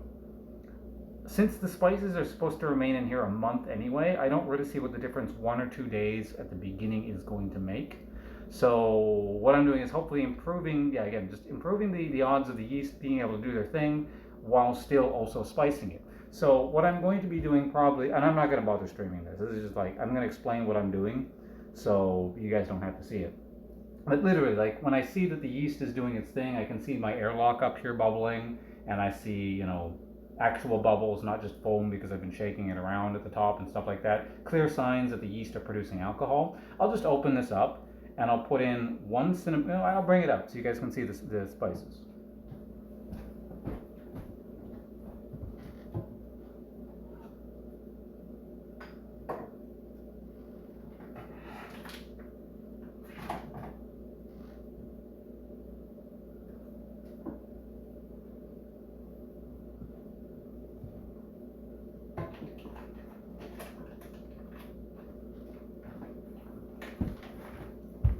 It's not going to be a hell of a lot because all the stuff's very potent. So 1 cinnamon stick. So you see I got the whole cinnamon sticks. I'm not using powder or something like that. I'm just Just going to dunk a whole stick in there. It's going to sit in there for however long it needs.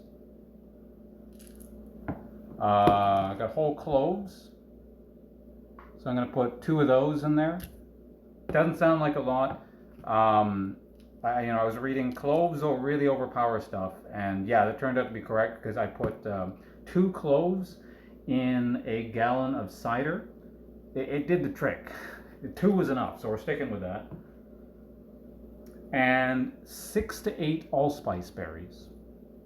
And that should, once I put this in here tomorrow, like I said, I'm just gonna pop it open, throw these things in there because they're just spices, and then close it back up in like either tomorrow, day after tomorrow, sometime in the next few days, and it'll sit in there for probably about a month. But it's hard to tell. I just be monitoring it. I'll see what's going on with it. I'll see what I'll take hydrometer readings periodically again. I'll taste it, all that kind of stuff, and just see how the whole thing progresses. And hopefully, somewhere between a month and 2 months from now, this will be basically done. That's the idea there. All right. Well, on that note, let me just quickly there's a bunch of crap on the side of this bottle, so I'm just going to quickly wash it off, and that's all I need to do.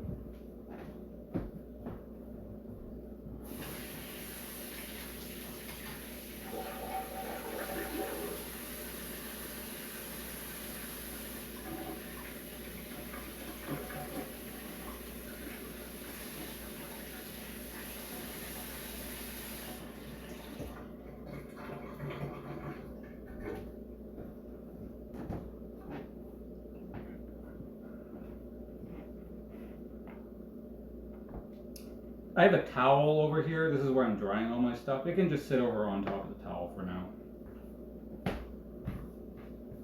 All right, and that is the initial process of making a Metheglin, aka a spiced mead, aka honey alcohol with cloves, cinnamon, and allspice berries in it. Do any of you guys have any questions, comments, say anything of the sort? You guys want to things you want to talk about? I guess weed. That's a question. Not particularly often. I don't see the need to go out and spend money on it, but I'm not inherently opposed to it. Usually, what it comes down to is, in my mind, it's like I can either drink alcohol or smoke weed, and I just prefer alcohol personally. So.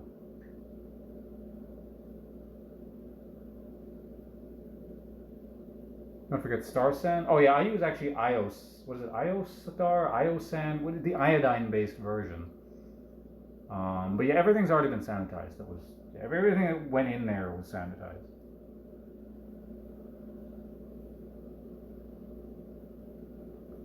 So this is again the wine I made earlier. It's all been bottled.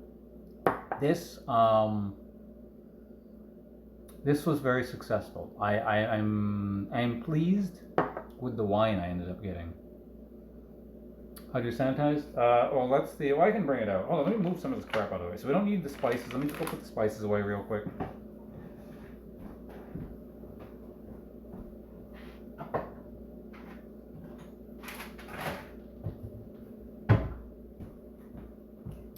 So I have a bucket that holds roughly 2 gallons of liquid. So I fill it up. And then I have a big thing of sanitization fluid. It's like 72 ounces or something like that. And I take half an ounce for roughly 2 gallons and just pour it in there and stir it up, and that's fine. It's like an iodine-based solution. And everything that I want to use to hold stuff, for example, the graduated cylinder, or anything that's going to come in contact with the liquid, like the hydrometer, or the turkey baster or stuff like that, I'll just dunk in the water for 30 seconds to a minute, and it'll sanitize it. So everything, literally, the knife that I use to chop up the raisins, the cutting board the raisins are sitting on, not the raisins themselves, incidentally. I mean, it's just I'm not going to go that far. Although I did for the first time actually sanitize the orange, which is, I know it's weird, but it just feels like if anything is going to be grubby, it's probably actually the orange, because it's just sitting there in the grocery store, right, with all the other oranges and people and their disgusting fingers. So I'm like, okay, that feels so weird, but I did actually dunk that briefly in the sanitization fluid. That's where I got the orange zest from, by the way. Not like I didn't use any orange pieces.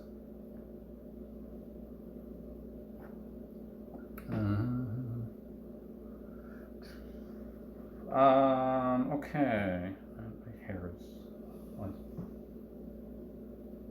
I said I might play a game after this, but honestly, it's already past 10. It's a bit late, I feel, to start up a new part of the stream. Are you guys content with just me ending? I'm content with ending the stream personally. I might, from now on. You know, let's go back to the living room. I just finished my wine. Let's get comfortable in the living room. We'll talk about what we're going to do in the other room. How about that?